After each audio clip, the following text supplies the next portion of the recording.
Caleb Rohr felt the sun as a judgment.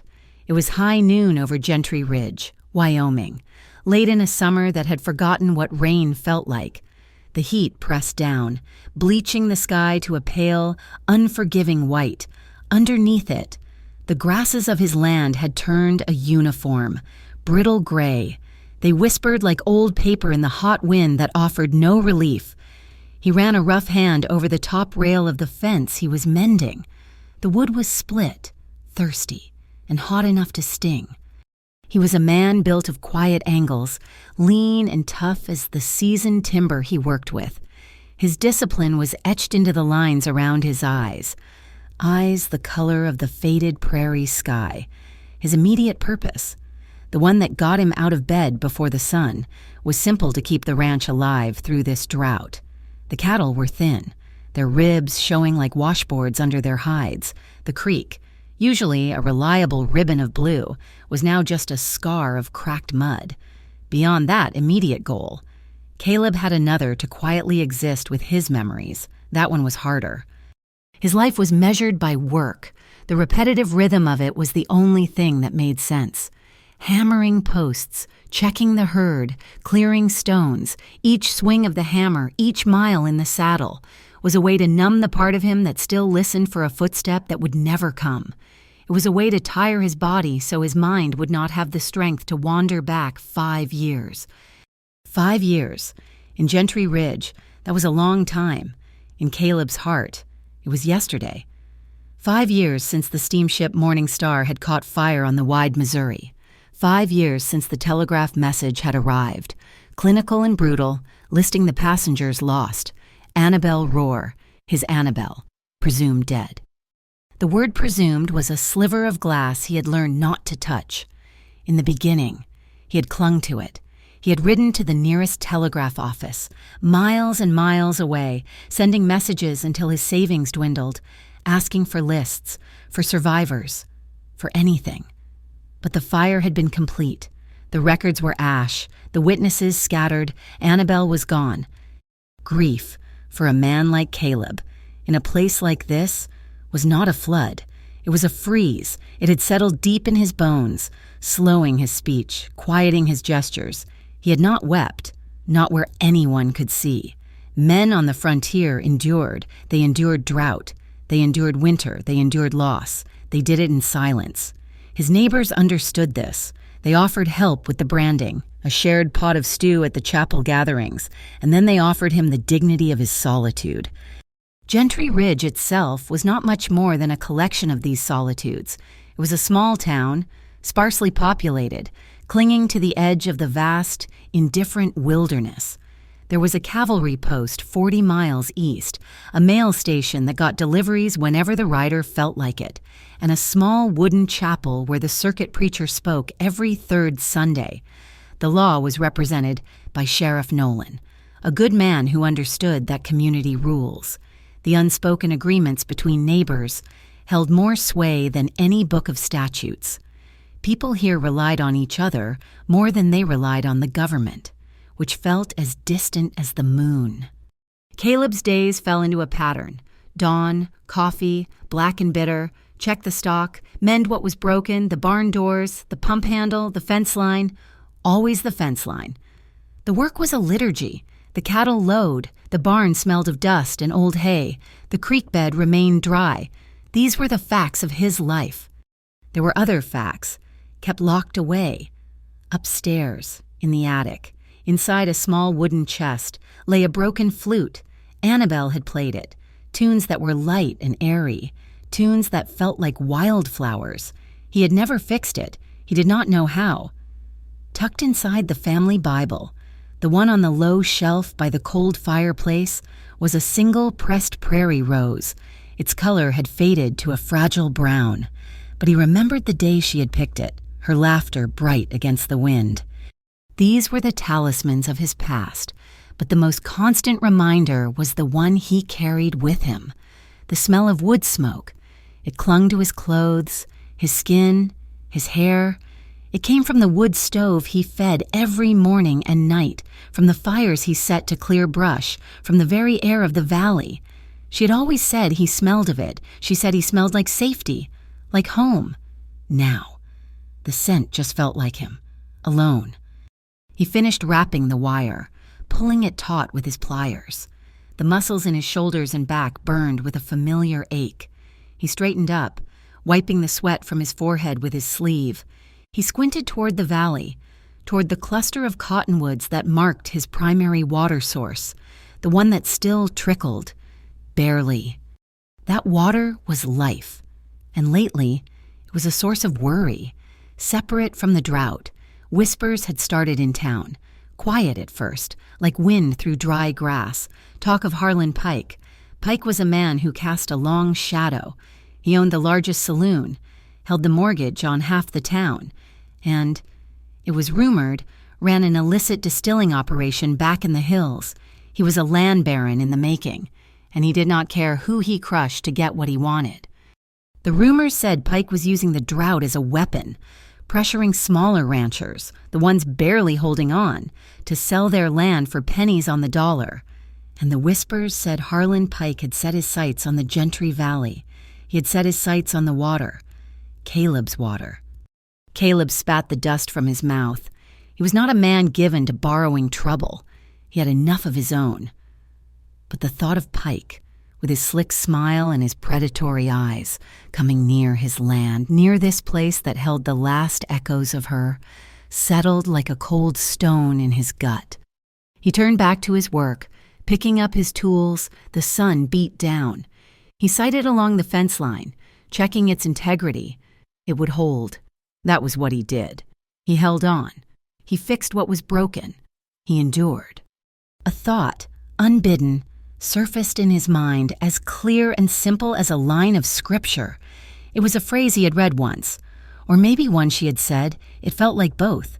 When memory loses its way, the heart knows the way home.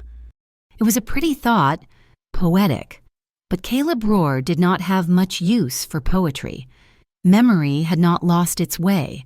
Memory was a ghost that sat at his table every night, silent and unchanging, and his heart was just a muscle, pulling blood, keeping him upright, pushing him through the long, hot, empty days. It knew the way to the barn, the way to the creek, the way back to the empty house. That was all it needed to know. He gathered his things.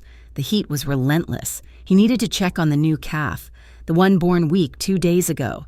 He put his hat back on, pulling the brim low against the glare.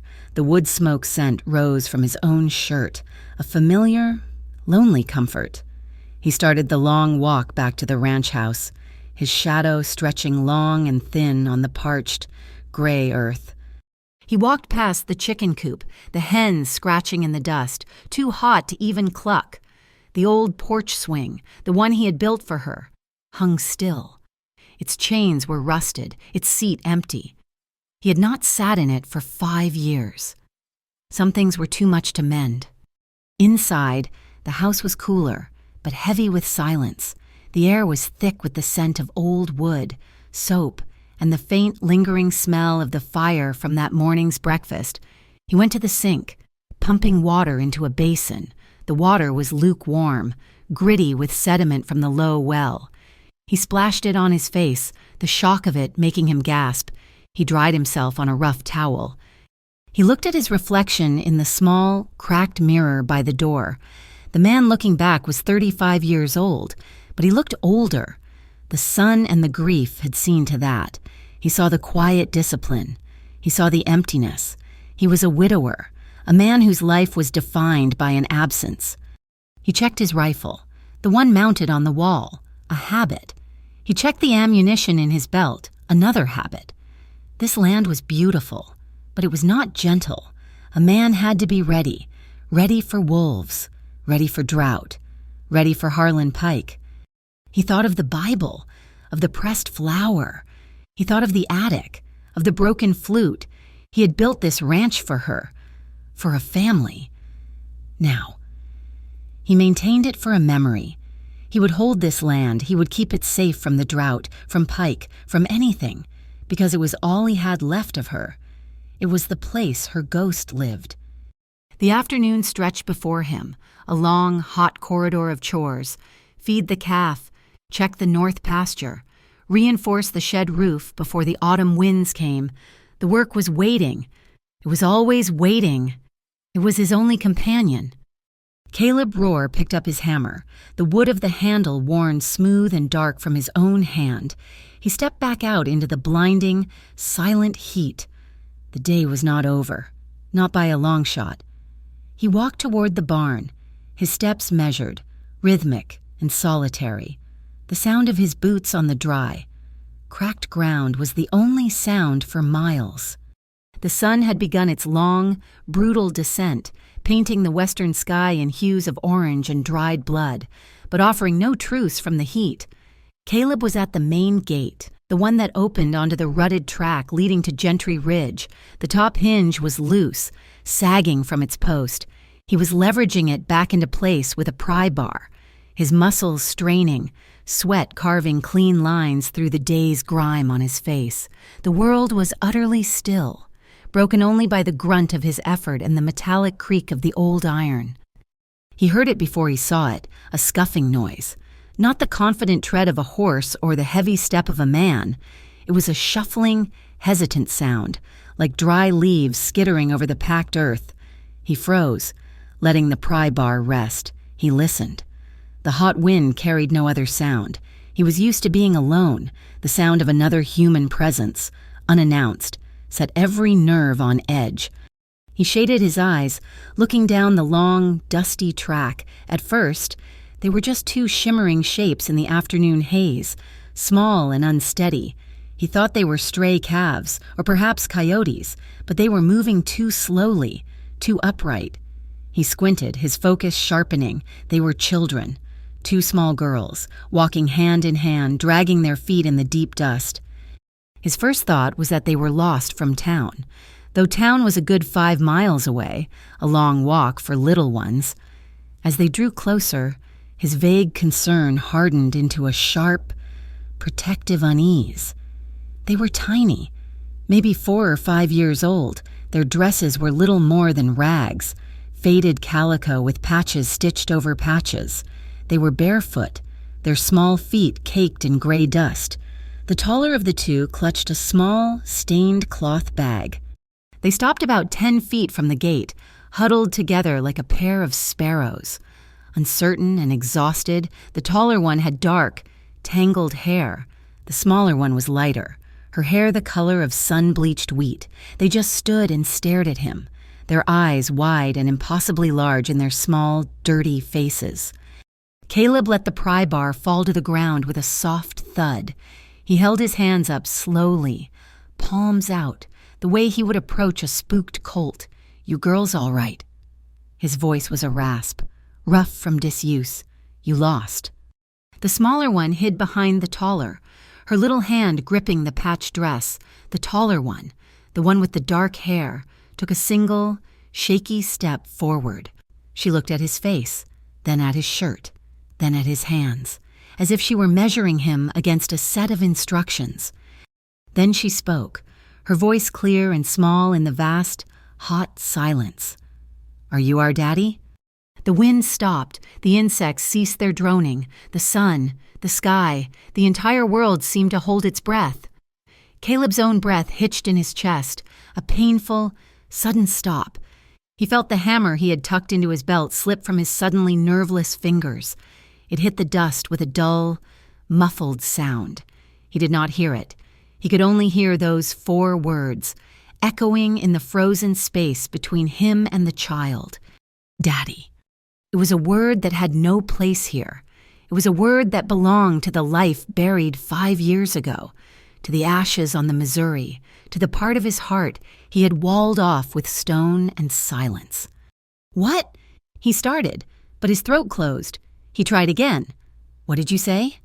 The girl's chin trembled, but she held his gaze. "Are you our daddy?" He did not know what to do. His first instinct was to bolt, to deny, to shut this down before the fragile scaffolding of his life collapsed. But they were just children. They were terrified. He did what he knew how to do. He made himself smaller. He dropped to one knee, the dry earth biting into his leg. The movement was stiff, his joints protesting. He was now at their level. "Child," he said, and his voice was a broken thing, a rusty hinge. I think you are mistaken. My name is Caleb Rohr. I live here, alone." The word alone hung in the air, a statement of fact that had, until this moment, been his shield. Now it just sounded hollow. The dark-haired girl, Ellie, though he did not know her name, seemed to draw strength from his kneeling. She stepped closer, right up to the gate. "No," she said, with a child's simple, devastating certainty. "We are looking for our daddy." She opened the small cloth bag. Her small, grimy fingers fumbled inside. "Mama said we would know." She pulled out an object. It was on a thin leather cord. It was a small brass locket, dull with tarnish. She held it out to him. Caleb stared at it. His heart, the one he thought was just a muscle for pumping blood, gave a single, violent lurch that sickened him. He had seen this locket before, and he had bought it. He had bought it at a county fair in Laramie, a lifetime ago, for 50 cents. He had given it to her, to Annabelle. His hand, big and brown and scarred, shook as he reached for it. The child did not let go. Not at first. She just let him hold it, suspended between them. He thumbed open the clasp. It was stiff, but it gave way. Inside, on one side, was a tiny, faded image, so blurred by time and moisture he could not make it out, but on the other side, pressed under the small, cracked piece of glass, was a tiny, perfectly preserved wildflower, a prairie rose, and beneath it, scratched into the soft brass with the tip of a knife, was a single word. "Annabelle."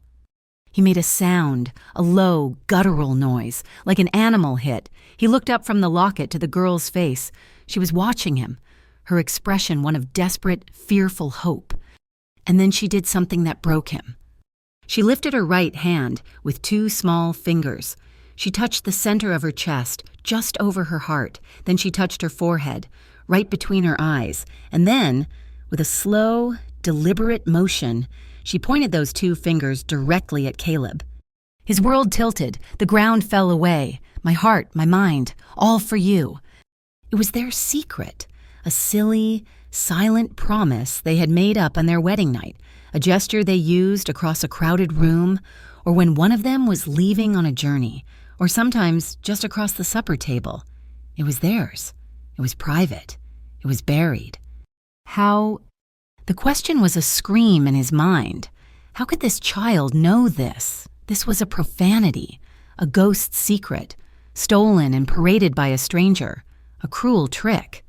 Where did you learn that he demanded, his voice harsher than he intended? The girl flinched, her eyes filling with tears. The smaller one, June, began to cry silently, her shoulders shaking. "Mama taught us," Ellie whispered, her bravery crumbling. She said to do it when we found him. Found who Caleb's voice was barely a breath. "The man who smells like smoke," she said, her little nose wrinkling. "You smell like smoke. Mama said to find the man who smells like wood smoke and who rides like thunder." Rides like thunder. Annabelle's words, her laugh. Caleb Rohr. "You ride that poor horse like thunder is chasing you. Smells like wood smoke." Her face buried in his shirt. "You always smell like home, like wood smoke and safety." This was not a trick. This was not a lie. This was a message from the grave, or not from the grave. The hope that he had been fighting, the hope he had been terrified of, burst through his defenses. It was not a gentle dawn. It was an explosion. It was agony. It was a raw, terrifying, beautiful pain. He looked at the 2 children, their faces, streaked with dirt and tears. He looked at the locket in his hand. He looked at the long, empty road behind them. They were real. This was happening. "Mama said," the little girl whispered, her voice trembling. "Mama said if something bad happened, we were to run. We were to find the man with the smoke smell. We were to find you." He looked at Ellie. He saw the stubborn set of her chin. Annabelle's chin. He looked at the smaller one, June, who was peering at him from behind her sister. She had Annabelle's eyes, the color of a summer sky, a blue so clear it hurt to look at. They were his. The thought did not form in words. It formed as a gut-deep certainty, a knowledge that settled into his bones, as real as the weight of the locket in his hand. They were his. He fumbled for the gate latch. His hands were clumsy, his fingers thick and stupid. He got it open. The gate swung wide with a long, mournful creak. "Come inside," he said. The words were stones in his dry mouth. He did not touch them. He was afraid he would break them, or that they would vanish. He just stood and held the gate, and they walked past him, their little hands linked again, their bare feet silent in the dust. He led them to the house, his legs unsteady. He felt lightheaded, the world unreal.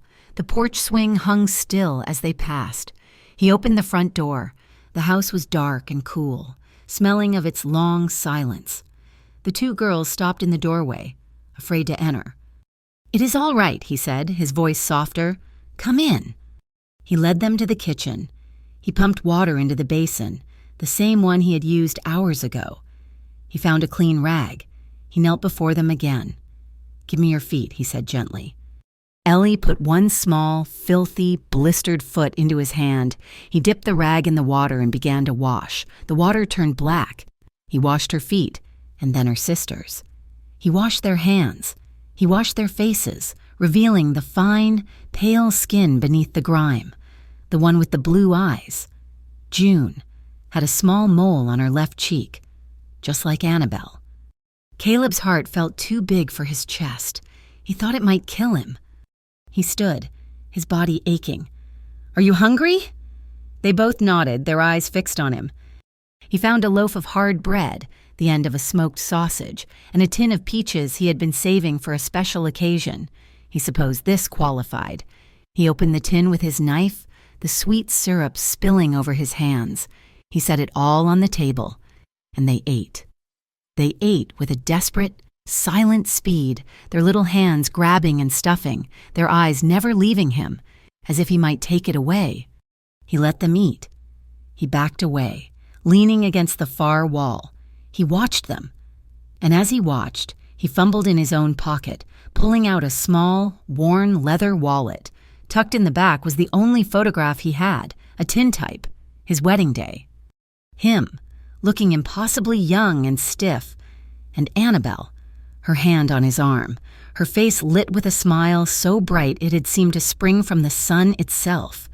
He looked from the photo to the dark-haired girl, Ellie, who was licking peach juice from her fingers.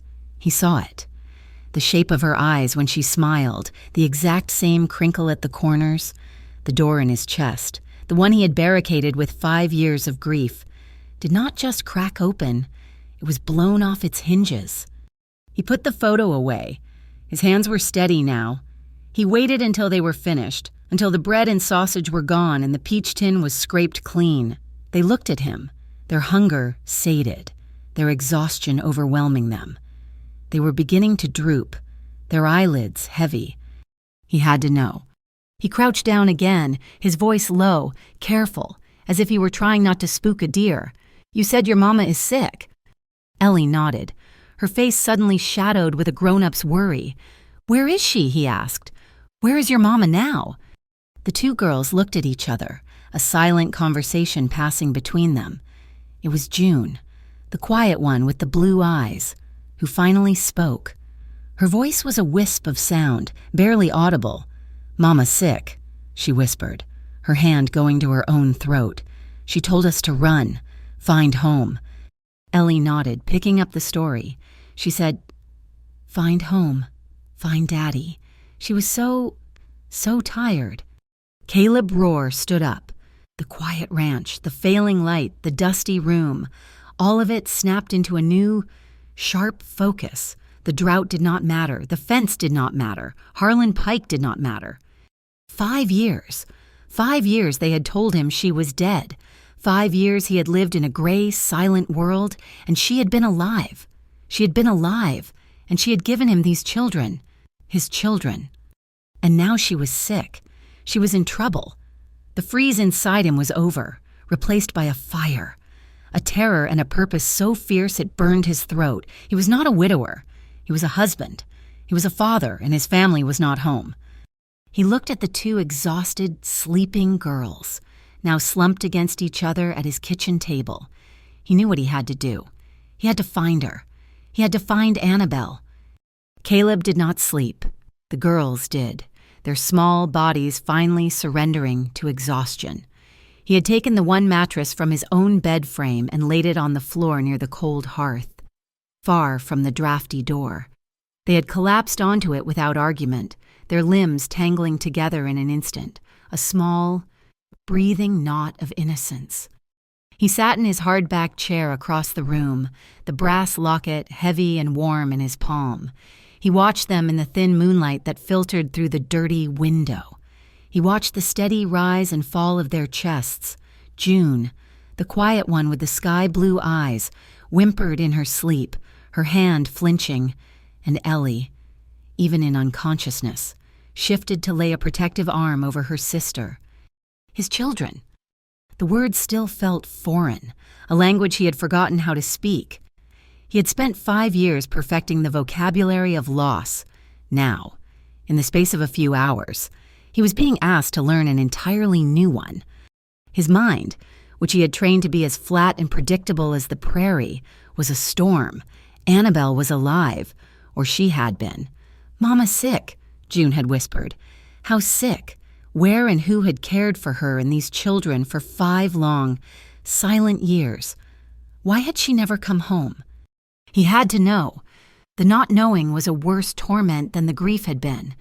The grief had been a cold, solid fact. This was a blinding, uncertain light. He knew he could not do this alone. The wilderness was vast. A woman and 2 small children could be anywhere. He needed a starting point, a direction. He needed someone who knew how to find people, someone who dealt in facts. At first light, he would ride to town. He would see Sheriff Nolan. He rose from the chair, his joints cracking in the silence. He looked at the girls. He could not leave them alone, not now. He would have to take them with him. The thought of bringing them into Gentry Ridge, of exposing them to the inevitable stares and whispers, settled like lead in his stomach. But the thought of leaving them here, unprotected, was impossible. As the first gray light of dawn turned the window pane from black to blue, he built a small fire in the stove. The smell of wood smoke, her scent, their scent, filled the small cabin. It was no longer a lonely smell. It was the smell of a promise. He made coffee for himself and thinned some canned milk with warm water for the girls. Mixing in a spoonful of molasses, they drank it gratefully, their eyes still hooded with sleep. He bundled them into his own buckboard. He did not have a proper seat for them, so he made a nest of old blankets in the back. "You stay down, and you stay quiet," he told them, his voice gentle but firm. "Town is a loud place. I will be quick." They nodded, their small faces identical in their seriousness. The ride to Gentry Ridge was tense. Every rock and rut in the road seemed to jar him, making him look back to ensure the girls were all right. The town was just beginning to stir. A few wagons were already hitched outside the general store. The blacksmith's hammer was ringing, a sharp, clean sound in the morning air. Caleb bypassed it all. He hitched the wagon in front of the small, square building with the fading paint that read Sheriff. He looked back at the girls. "Do not move. Do not talk to anyone. I will not be long." He stepped inside.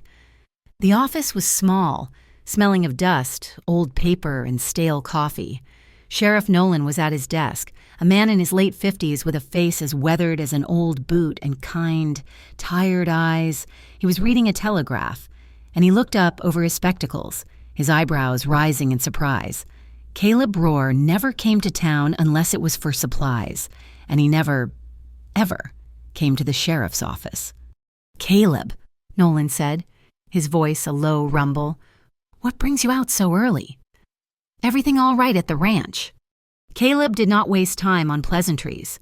He had forgotten how. He walked to the desk, took the brass locket from his pocket, and set it on Nolan's blotter. "I found this yesterday," Caleb said, his voice flat. "At my gate. 2 girls brought it to me." Nolan picked up the locket. He did not open it. He just looked at Caleb. Girls 5 years old. Twins.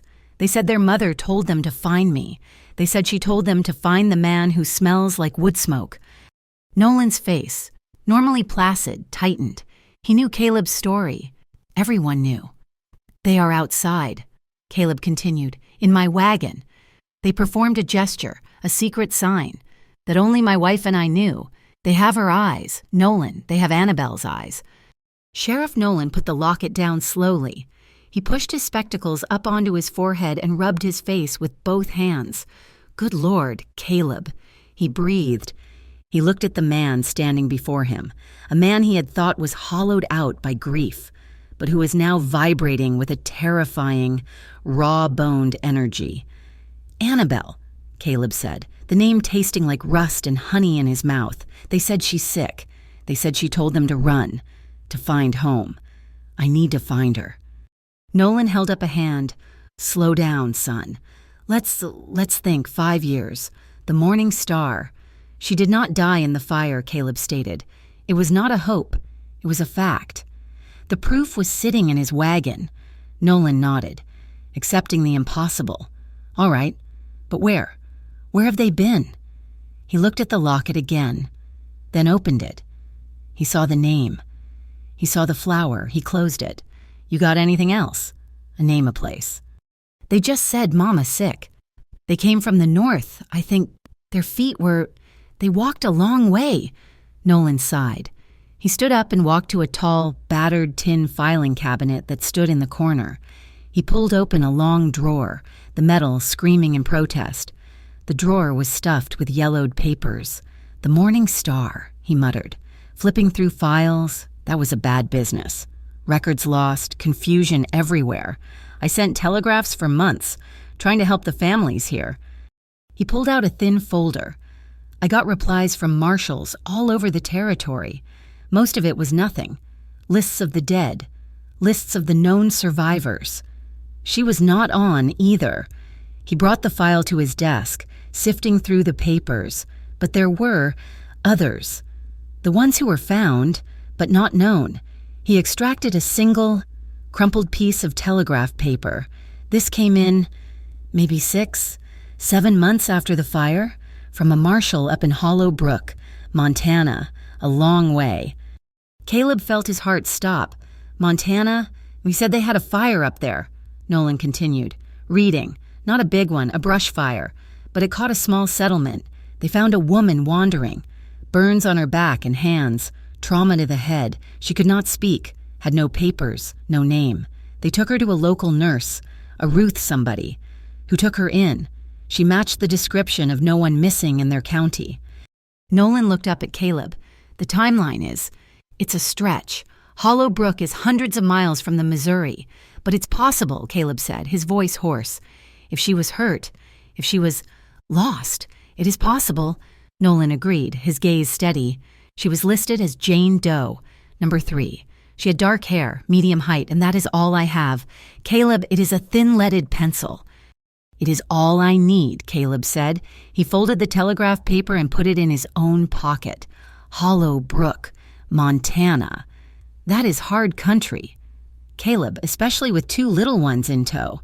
And this drought. The land is angry." Nolan gestured to the window. The sky outside was no longer a crisp blue. It had a sickly, yellowish tint. The air felt heavy, charged. "Dry storms coming. We will have lightning, and not a drop of rain to put out the fires it starts. It is a bad time to be on the trail." "It is the only time I have," Caleb said. He turned to leave.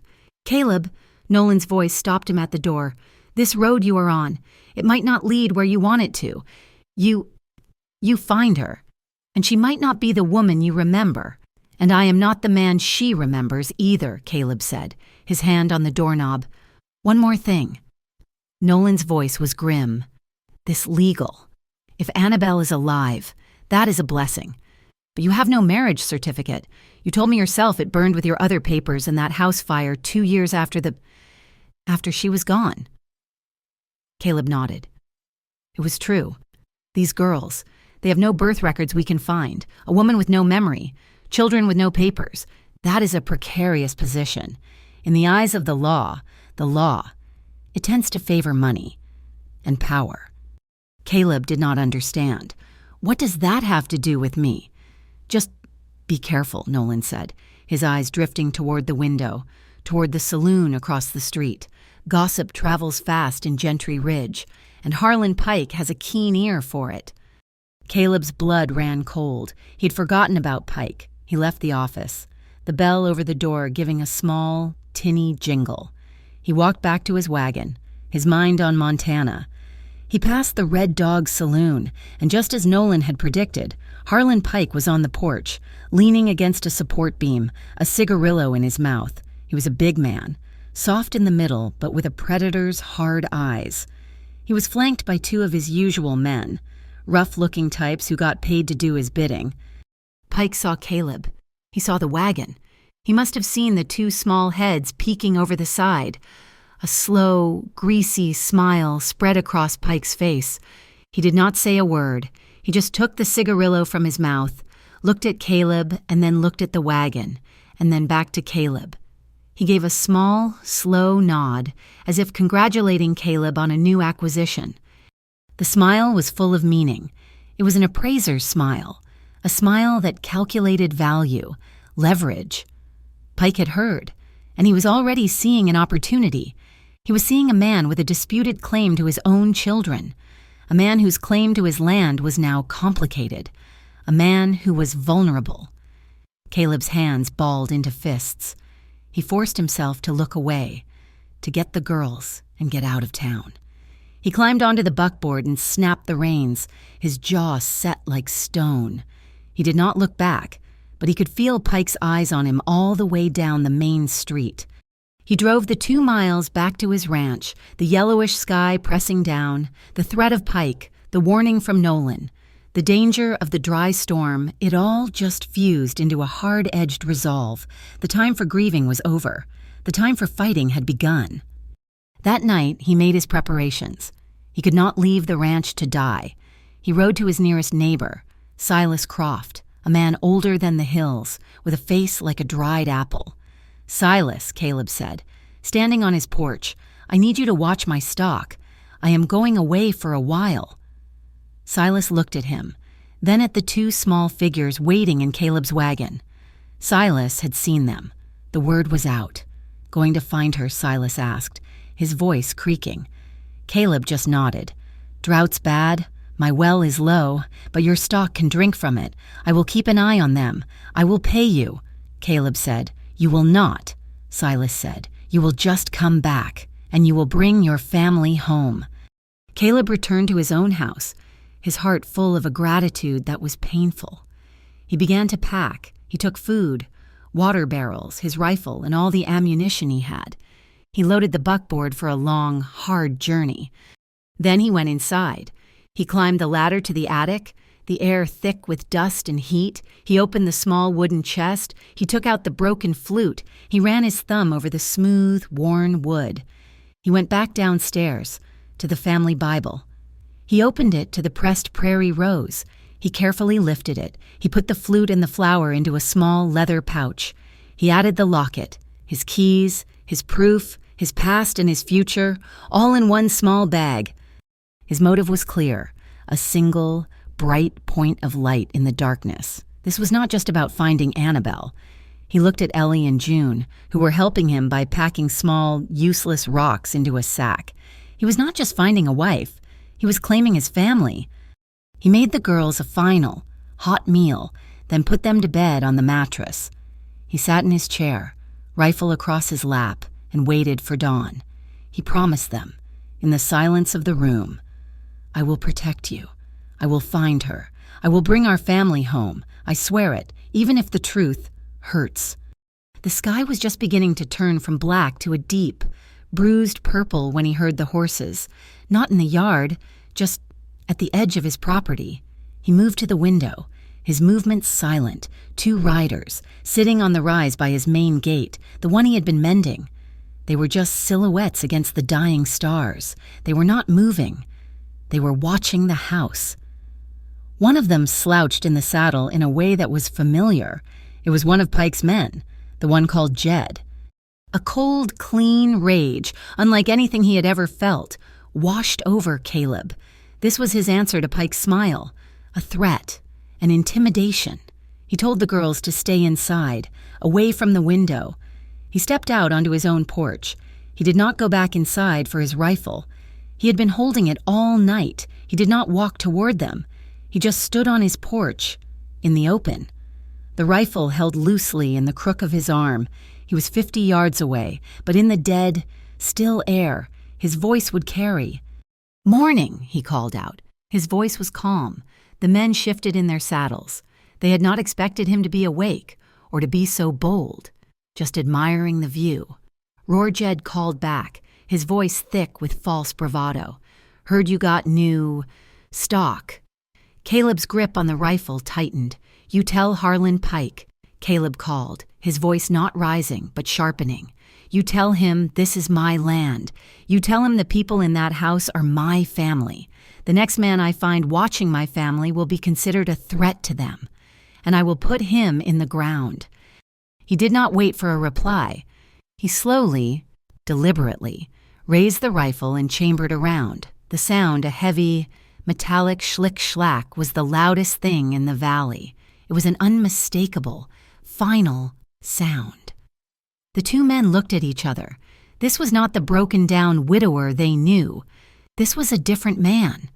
Jed spat on the ground.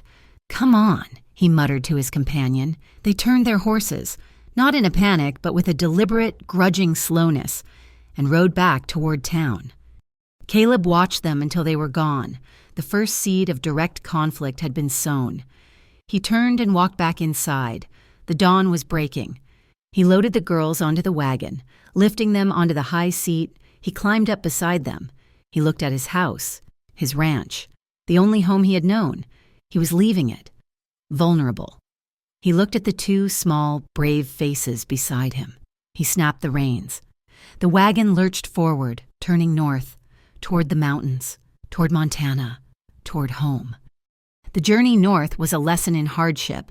The land changed, the rolling gray hills of Wyoming giving way to a vast, flat, and hostile prairie that stretched to every horizon. The sky, which had threatened a storm for 2 days, finally broke. But it was a cruel, dry storm. Lightning, purple and jagged, clawed the sky for a full night, striking the parched grass miles to the east. By morning, the wind had shifted, and the air they breathed was sharp with the smell of distant ash. Caleb pushed the horses, but he was careful. The wagon, his water barrels, and the two small lives beside him were his entire world. The buckboard was not built for comfort, and the girls, Ellie and June, felt every jolt. They had been brave, their small faces set in imitation of his own grim focus. But after 3 days, their courage was wearing thin. "Is it far?" Daddy Ellie asked, her voice small against the constant moan of the wind. "We are getting close." He lied. He had no idea. The map he had made from Nolan's directions was just a series of crude lines. Follow the dry fork north, past the burned-out butte, bear west at the high plateau. It was a map of a different, wetter time. The dry fork was just a memory in the dust. He had to be more than a driver. He had to be a father. This was a new and awkward set of clothes. At night, he would park the wagon in the lee of a rock outcropping. He would build a small, smokeless fire using dry buffalo chips. He would feed the girls beans and bacon, his own share small, and then he would sit and watch them sleep, his rifle across his lap. He listened to the coyotes, to the wind, and to the sound of his own heart, which now beat with a frantic, unfamiliar rhythm. They passed an old, abandoned trading post. Its sod roof collapsed, its windows like empty eye sockets. It was a place of failure, a monument to those who had tried and not made it. It filled Caleb with a cold dread. He pushed the horses harder. The water in his barrels was low, thick with alkali, and tasted of metal. The horses were weakening. On the 6th day, when he was beginning to believe he was chasing a ghost into a dead end, the land changed again. The flat, burned-out plain gave way to a shallow valley. A line of cottonwoods, bright, impossible green, marked a real, flowing creek. Hollow Brook. It was not a town. It was a handful of small homesteads, spread out along the water. They looked poor, but the people were hardy. Caleb drove the wagon to the first cabin, a small sod house with a wisp of smoke coming from its chimney. An old man, his skin the color and texture of tanned leather, was splitting wood. "I am looking for a Nurse Ruth," Caleb called, his voice rough. "Ruth Bagley." The man paused, his axe mid-swing. He squinted at Caleb, at the wagon, at the two small, pale faces of the girls. "Aye," the man said, his voice a gravelly rumble. "She's up the creek, last cottage, the one with the blue door, the one who takes in strays." Caleb nodded his thanks and clicked the reins. The last cottage was small, but it was clean. Whitewashed stone, with a garden of herbs by the side, and a blue door. As he pulled up, the door opened, and a woman stepped out. She was in her 60s, tall and square, with iron-gray hair pulled back in a severe bun. Her eyes, however, were sharp and kind. She wiped her hands on an apron. "Can I help you, sir?" she asked, her voice clear and strong. She was not afraid of a strange man with a rifle. Caleb got down from the wagon, his legs stiff.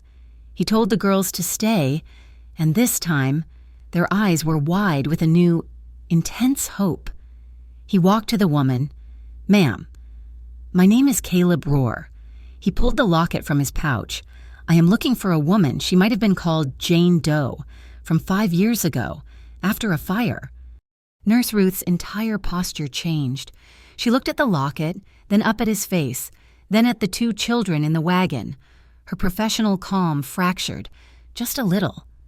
"Who are you?" she whispered. "I am her husband," Caleb said, the words nearly choking him. "Those are her children." Ruth put a hand to her mouth. "Oh, my word," she said. "Oh, you poor man. Yes, come inside, both of you." She called to the girls. "Come, children. You look half-starved." The inside of her cottage was one room, but it was warm and smelled of yeast and rosemary. She gave the girls milk and a thick slice of fresh bread, which they devoured. She sat Caleb at her small table. We called her Anna," Ruth said, her hands twisting in her apron. "She could not tell us her name. She could not tell us anything. When the marshal found her, she was wandering miles from the brush fire. She had burns, yes, deep on her back and her hands, but the worst was her head. The doctor, the one from the army post, he said she had a severe trauma. A blow, he thought. She was lost." Caleb listened, his hands clenched so tight his knuckles were white. "She had such nightmares," Ruth continued, her voice soft and full of old pain. "Awful dreams, about fire, about drowning, about a big wheel." She said, "a big turning wheel." I thought she meant a wagon fire, but she kept talking about a boat, the Morning Star. "It was a steamship," Caleb whispered, "the paddle wheel." "My God," Ruth breathed, understanding. So it was true. We did not know. We cared for her. She stayed here, with me, for almost 2 years. She was like a child, sweet, but empty, frightened of everything, especially men, and smoke. Caleb flinched. "Where is she?" he asked. Is she here?" Ruth shook her head, her expression full of pity. "Caleb, Mr. Rohr, she's not the woman you remember. Her mind, it did not come back. Not all the way. I could not care for her forever. And she needed more. She needed a family, a quiet place, where he demanded a cold panic rising, a good family. The Millers, Jacob and Martha, they have a farm, up valley, about 3 miles. They are good, God-fearing people. She lives with them. She helps Martha. Simple chores. She is peaceful. There." Ruth looked at the girls. "But the children, where were these two? I do not know," Caleb said, his voice a flat line of pain. "I did not know they existed until 3 days ago." He stood up. He had to go. Now. "Mr. Rohr, Wait, Ruth said, grabbing his arm. Prepare your heart. The woman you are going to see, she will not know you. The 3-mile drive to the Miller farm was the longest of Caleb Rohr's life. The girls were silent, vibrating with an energy he could not name. They knew. They were going to see their mother. The farm was small, tidy, tucked into a bend in the creek, a painted white fence, a barn that was freshly timbered. He saw a woman in the yard, scattering feed for a flock of chickens. Her back was to him. She wore a simple, faded blue dress. Her dark hair was braided and pinned up. He stopped the wagon. He could not breathe. He knew that braid. He knew the way she held her head slightly to the side. Ellie. June. You stay in the wagon, he whispered. You do not move until I call you. Do you understand? They nodded, their eyes huge. He slid down from the seat. His legs felt like lead. He opened the small gate. It squeaked, a high, thin sound. The woman heard it. She stopped, her hand frozen in the bag of feed. She turned around. Caleb's world, which had been rebuilding itself, shattered into a million pieces. It was Annabelle, and it was not. She was thin, so thin the bones of her face stood out in sharp relief. Her skin was pale, not the sun-kissed skin he remembered. There were fine, silvery scars on her hands and along her jawline, patterns he did not recognize. But her eyes, that was the wound. They were Annabelle's eyes, the color of a summer sky. But they were vacant, muted, empty of memory, empty of him. Annabelle, he said. His voice was not his own. It was the sound of a man begging.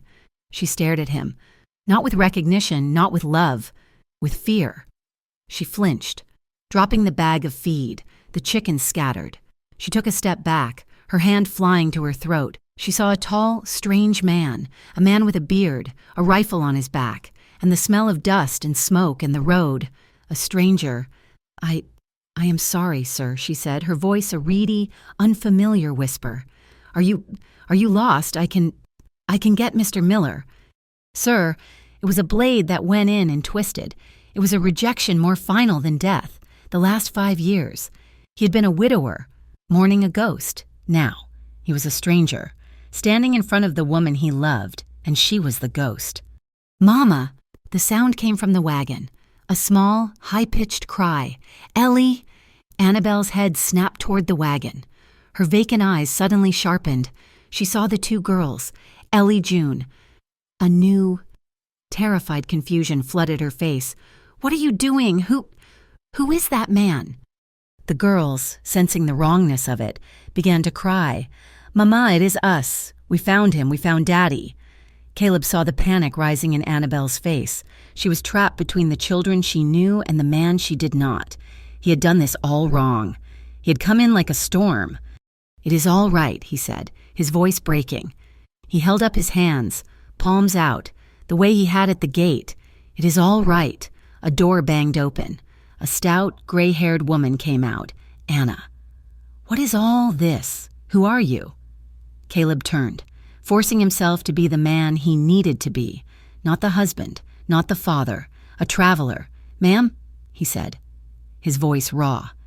My name is Caleb. I am a traveler. I am sorry to have frightened her. The girls were with me. We are just passing through.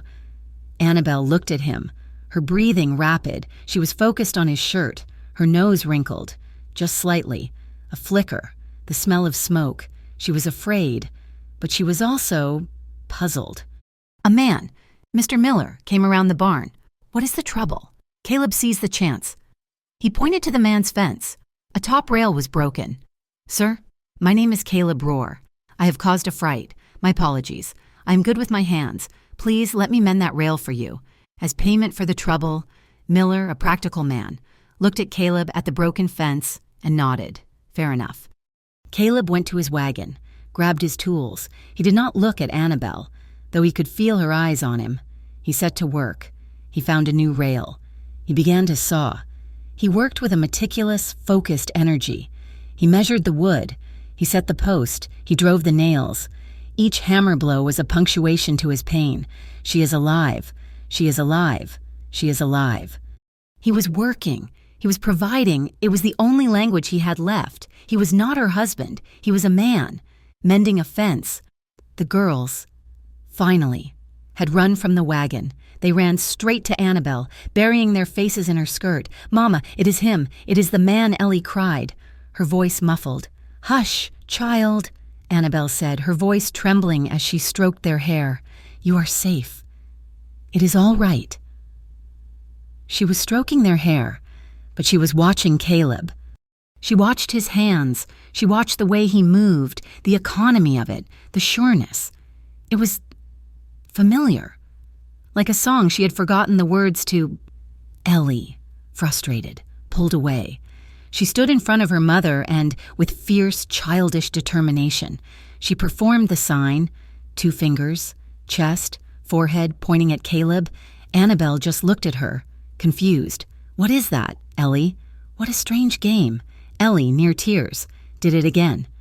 June, the quiet one, stepped forward. She put her thumb in her mouth, and she began to hum. It was a simple, 3-note tune, a lullaby. "Go to sleep, my little one. The stars are in the sky." Annabelle's hand went to her head. A visible tremor went through her. "Stop," she whispered. "Mama, that song," Annabelle said, her eyes wide with a distant terror. That is the fire song, the bad dream. Make her stop. Ellie, make her stop." She stumbled back, away from the children, away from Caleb. Caleb watched it all. He had his answer. Nurse Ruth was right. This was not the woman he knew, but it was her. It was Annabelle. He finished the fence. He put his tools away. That night, the Millers let him camp by their creek. He sat by his small fire. He heard a horse, a rider, moving fast, passed on the main track. He did not slow, but Caleb saw his silhouette against the ridge.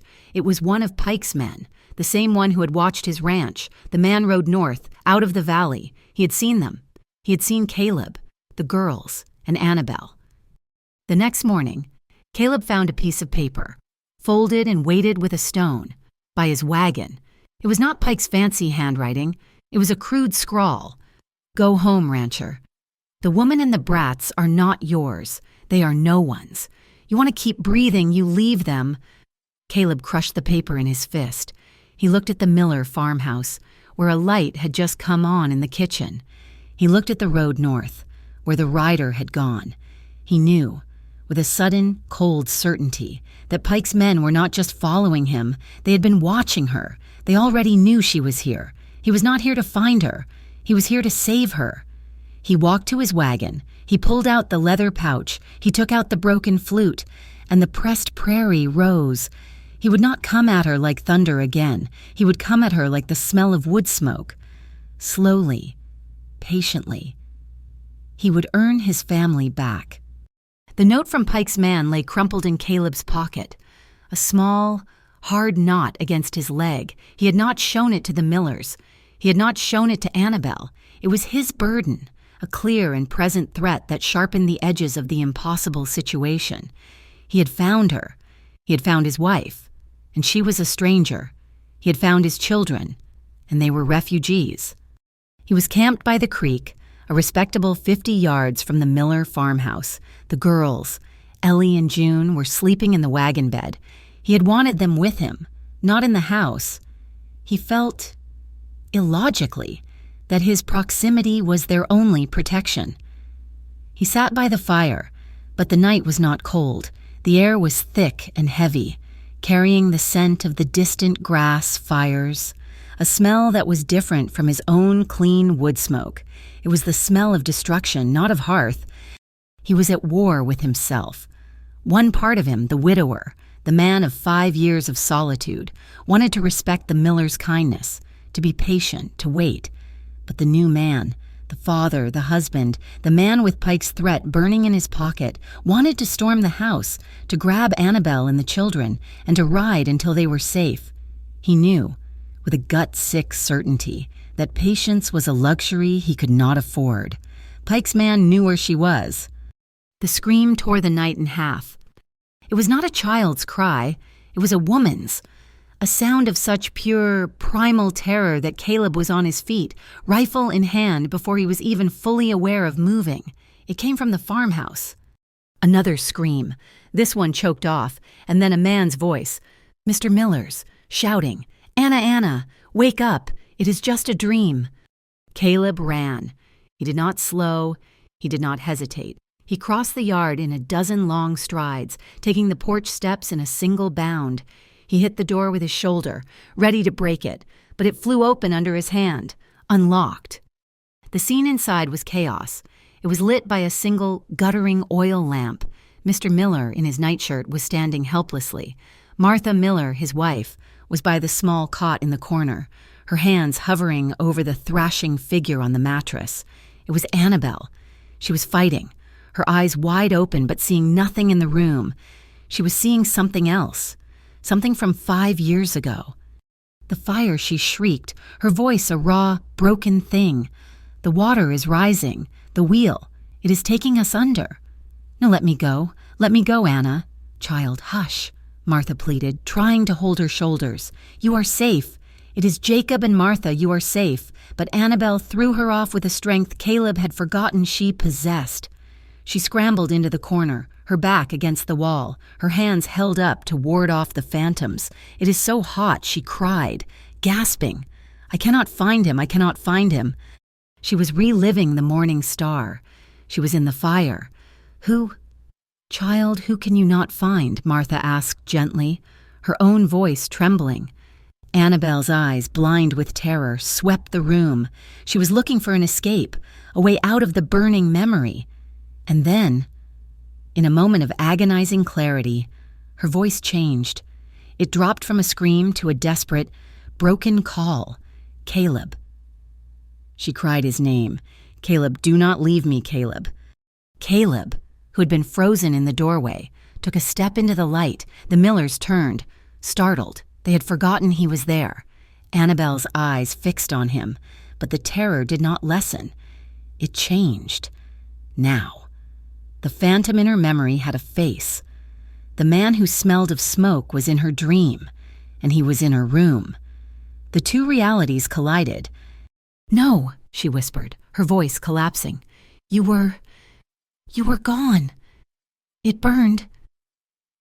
She slid down the wall, her body folding in on itself, her breathing coming in harsh, dry sobs. She was not seeing him, her husband.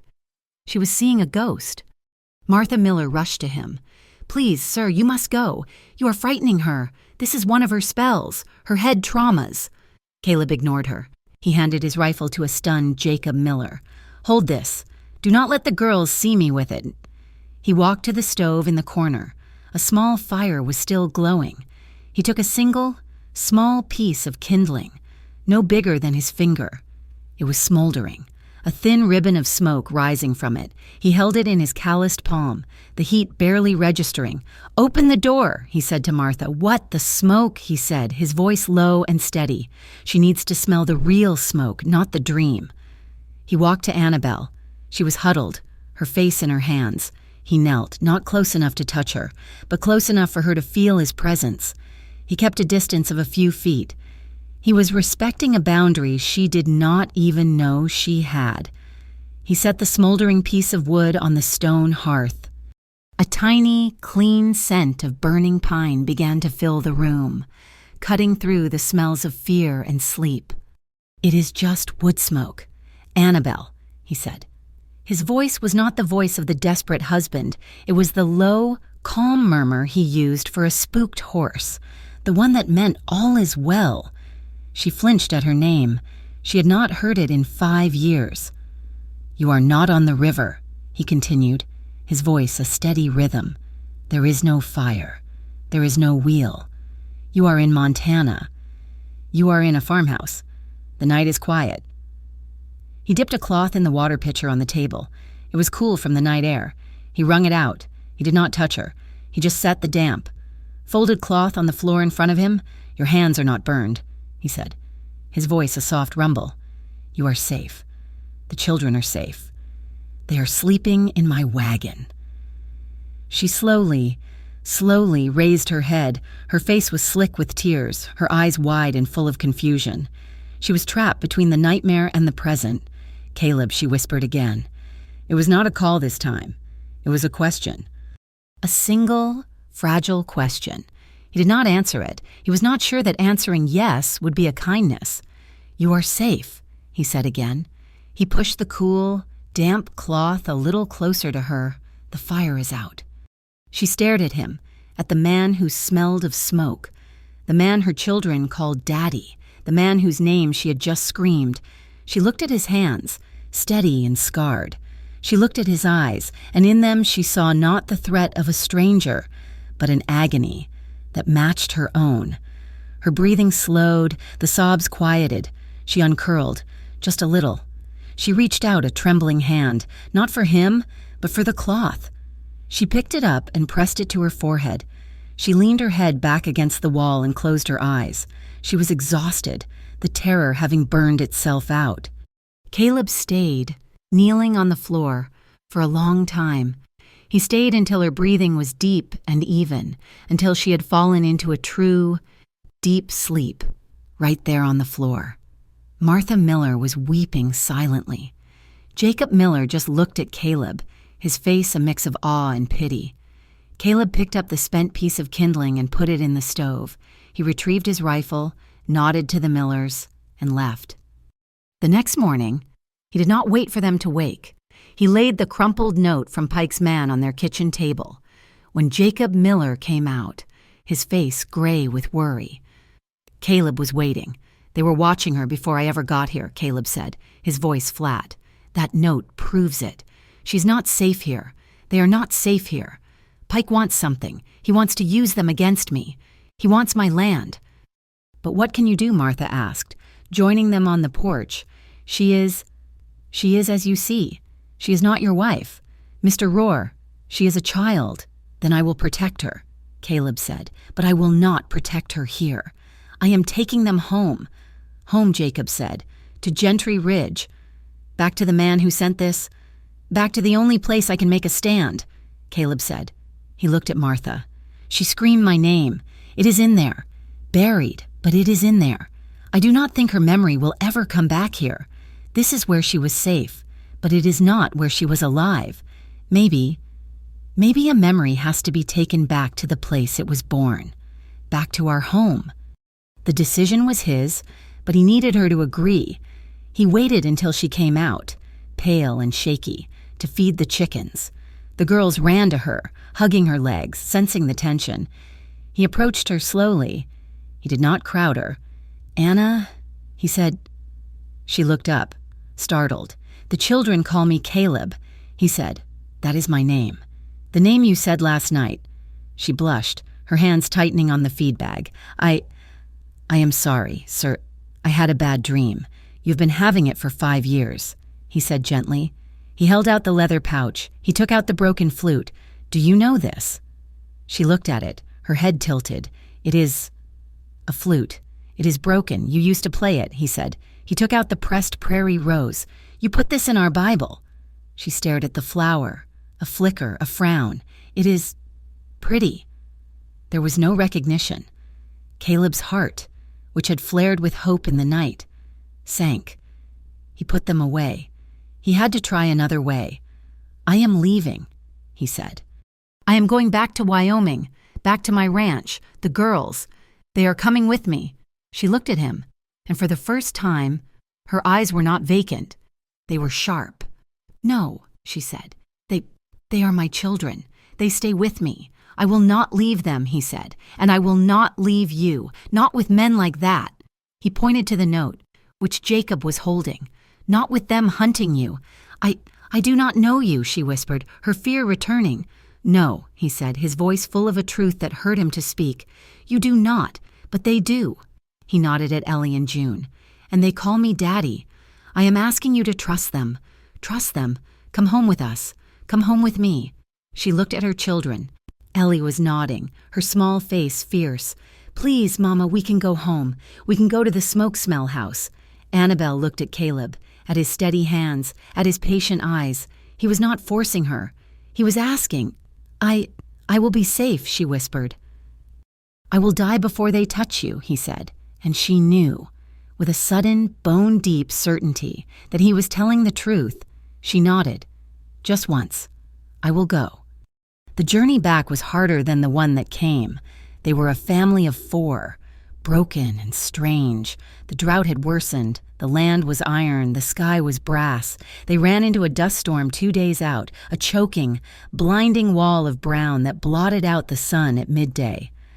Caleb forced the wagon into a small washout, pulling the heavy canvas over the top. They huddled underneath for a full day. The wind howled like a demon. The dust was everywhere, in their mouths, their eyes, their lungs. June began to cry, a thin, terrified wail. Annabelle just sat, frozen, her hands over her head, retreating back into that place of fear. Caleb acted. He could not let them break. He pulled Ellie close. "We are all right," he said, his voice loud over the wind. "This is just wind. It cannot hurt us." He pulled a length of rope from his pack. "We need to be useful. Your sister is scared. You and I. We have work. I am going to teach you something. A roar hitch." He showed her how to tie a knot. A simple, strong loop. "This knot, my father taught it to me. It holds. It will not slip." See, he made her tie it. Again and again, her small, cold fingers fumbling with the rope. But she focused. Her crying stopped. He gave a small piece of rein to June. "Your turn. You are the horse. Ellie is the driver." He showed Ellie how to hold the reins, how to pull gentle, how to feel the horse. They played this game, huddled under the canvas, the world ending outside. Annabelle watched. She watched his hands, strong and scarred, patiently guiding June's. She watched his eyes, calm and focused, as he praised Ellie for a well-tied knot. She was not afraid of him anymore. This man was not a phantom. He was a rock. When the storm passed, they moved on. Annabelle sat in the wagon, not in the back, but on the seat. Not next to him, but on the same bench. She did not speak. But as he drove the tired horses, she would watch him. She would watch his hands on the reins. They were hands that knew how to work. They were hands that could be gentle with a rope and steady in a storm. When he stopped to water the horses, she, for the first time, did something. She took the small cup, dipped it in their drinking barrel, and wordlessly handed it to him. It was not a memory. It was a beginning. Caleb took it, their fingers brushing for less than a second. He kept his eyes on the horizon. He would not push. He would not rush. He would wait. He would let her find her own way home. They finally crested the last rise. Below them lay Gentry Ridge, his ranch, his valley. It looked smaller, drier, grayer than he remembered. He stopped the wagon. He felt the girls tense beside him. He felt Annabelle lean forward, her eyes scanning a landscape she did not recognize. Caleb did not see the beauty. He saw the threat. There, glinting in the late afternoon sun, were new, raw pine stakes. They were not his. They started at the road and marched, in a brutally straight line, across his best pasture. They were aimed, like an arrow, at the heart of his ranch, at the cottonwoods, at his water. He got down from the wagon, his body stiff. He walked to the nearest stake. A bright red ribbon, an insult of color in the gray grass, was tied to it. He yanked it from the ground. The wood was fresh, the cut new. Harlan Pike had not waited. He had not been bluffing. While Caleb was in Montana, chasing a ghost. Pike had been moving. He had filed his claim. He was using the law to steal the lifeblood of the ranch. Caleb looked at the stake in his hand. He looked at the woman and children in his wagon. The fight in Montana was over. The war in Wyoming was just beginning. Caleb drove the wagon the last half mile to the ranch house. He did not pull the survey stakes. He left them, monuments to Pike's arrogance. He helped Annabelle down, then lifted the sleeping girls. The house was cold. Even in the heat, it was thick with the smell of 5 years of dust, of disuse, of solitude. It was his tomb. Annabelle stepped inside, her hand clutching the locket at her throat. She looked at the cold hearth, the single chair at the table, the dust motes dancing in the single shaft of light from the window. "This is your home," she said, her voice a whisper. "It is our home," Caleb said, his voice hard. He set the girls on his mattress, the one he had dragged back from the floor. "I built it for you." She looked at him, her eyes full of a pained confusion. It smells like you. Like smoke. I have to go to town, he said, checking his rifle. I have to see the sheriff about those steaks. Pike has filed a claim on our water. He looked at her. She was a stranger in her own kitchen. He held out the rifle to her. Do you remember how to use this? She took it, her hands scarred and unsure, fumbled with the cold metal. She did not know. Just, he said, his voice softening. Do not open the door for anyone. Bolt it behind me. Stay with the girls. I will be back before dark.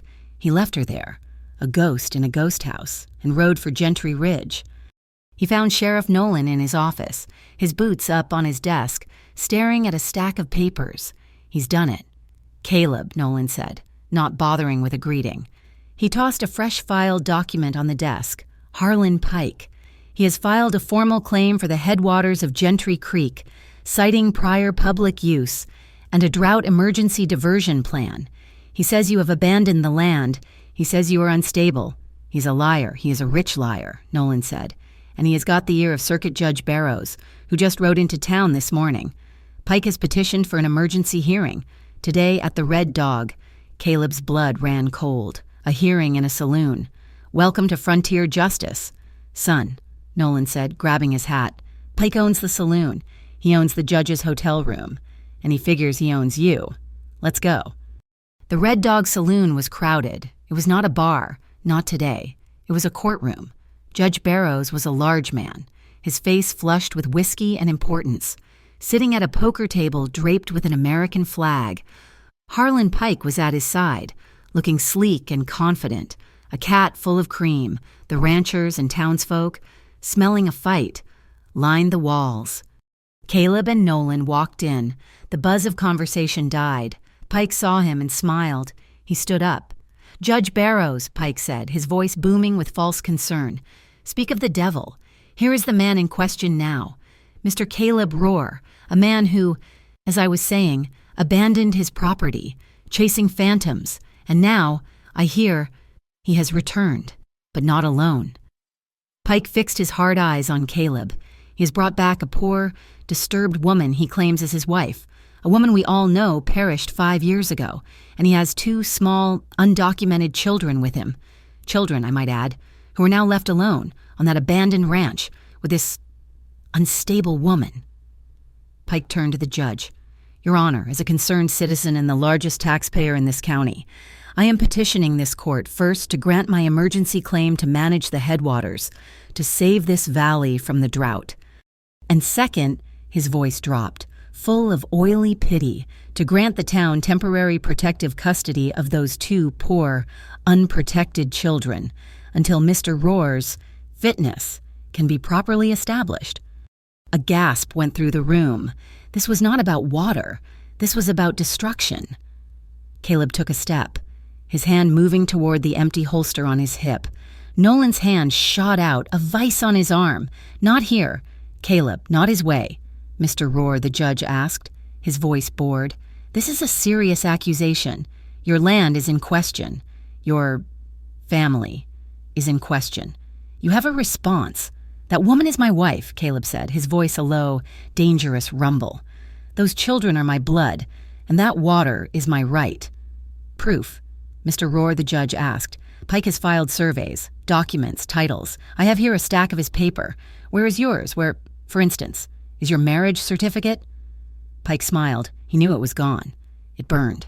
Caleb said, his jaw tight. How convenient, the judge said, sighing. And this woman? Is she prepared to testify that she is, in fact, Annabelle Rohr? Her memory is not whole, Caleb admitted. So, you have no papers, the judge said, and you have no witness. All you have is a story. Mr. Pike has a legal claim. He is lying. A voice creaked from the back. Silas Croft, his face like a dried apple, pushed his way forward. I am his neighbor. Caleb Rohr is not a man who lies. He did not abandon his land. He asked me to watch his stock. He told me he was going to find his family, and he did. This is sentiment, Silas, not law, the judge said, waving him away. Then what is this? Caleb said. He pulled the leather pouch from his belt. He threw the locket on the table. It spun, brass gleaming in the whiskey-lit room. This was hers. Her name is carved inside. He pulled out the journal from Nurse Ruth. This is her history. From a nurse in Montana. It tells of the fire, the head trauma. Pike looked at the journal, his eyes narrowing. He had not expected this. This is compelling, the judge said. His brow furrowed. He was losing the crowd. A disturbance at the door. Annabelle walked in. She was terrified. Her hands were shaking. But she was not wearing the faded dress. She was wearing one of the dresses from her own trunk, a dark green calico, dusty and smelling of cedar, but it was hers. The rifle was in her hand, held loosely, but she held it. Ellie and June were gripping her skirt, one on each side, their faces pale. I bolted the door, she said, Mo, her voice small but carrying in the silence. But I do not open the door for anyone, and you are not anyone. I am not. I am not leaving my children with a stranger. She looked at Caleb. She walked, her head high, past the staring men. She walked until she stood next to him. She put her hand on his arm. The entire room held its breath. Ma'am, the judge said, his voice suddenly sober. Who are you? Annabelle looked at the judge, then at Pike, then at Caleb. I am not sure, she said, her honesty a physical blow. I do not remember. The word. The name. My mind is broken, Pike smiled. But I know him, she said, her grip tightening on Caleb's arm. I know his smell. I know his hands. I know he is my children's father. She looked at Pike, and her fear was replaced by a cold, clear anger. And I know you are a bad man. I saw your men. They were watching me. In Montana. This is madness, Pike blustered. Is this madness? Annabelle asked. She looked at Caleb, and her eyes were clear. At the house. I found this. She reached into her pocket. She held out the broken flute. Caleb's heart stopped. I do not remember playing, she whispered, her voice trembling. But my fingers remember the wood. I think I love this. Caleb took it from her. His hands were shaking now. He had worked on it, on the journey back, using a small bit of pine resin to seal the crack. He had tried to fix it. He looked at his wife. He looked at the judge. He looked at Pike. He was not a musician. He put the flute to his lips. He blew. A single, wheezing, broken note came out.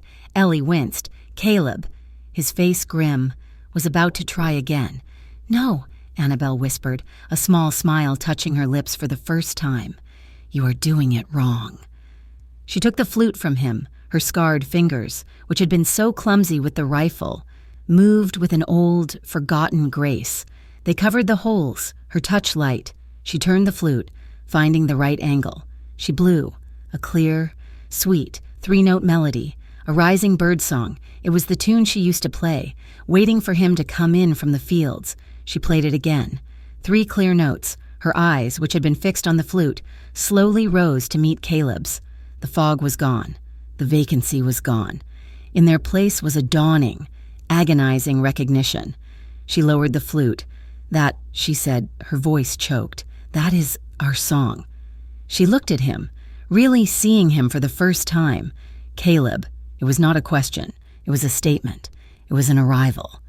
A silence, so profound it was almost violent, filled the saloon. Men who had not been to church in a decade took off their hats. Sheriff Nolan had tears in his eyes. Judge Barrows looked at Pike. Pike's face was no longer sleek. It was a mask of pure, reptilian rage.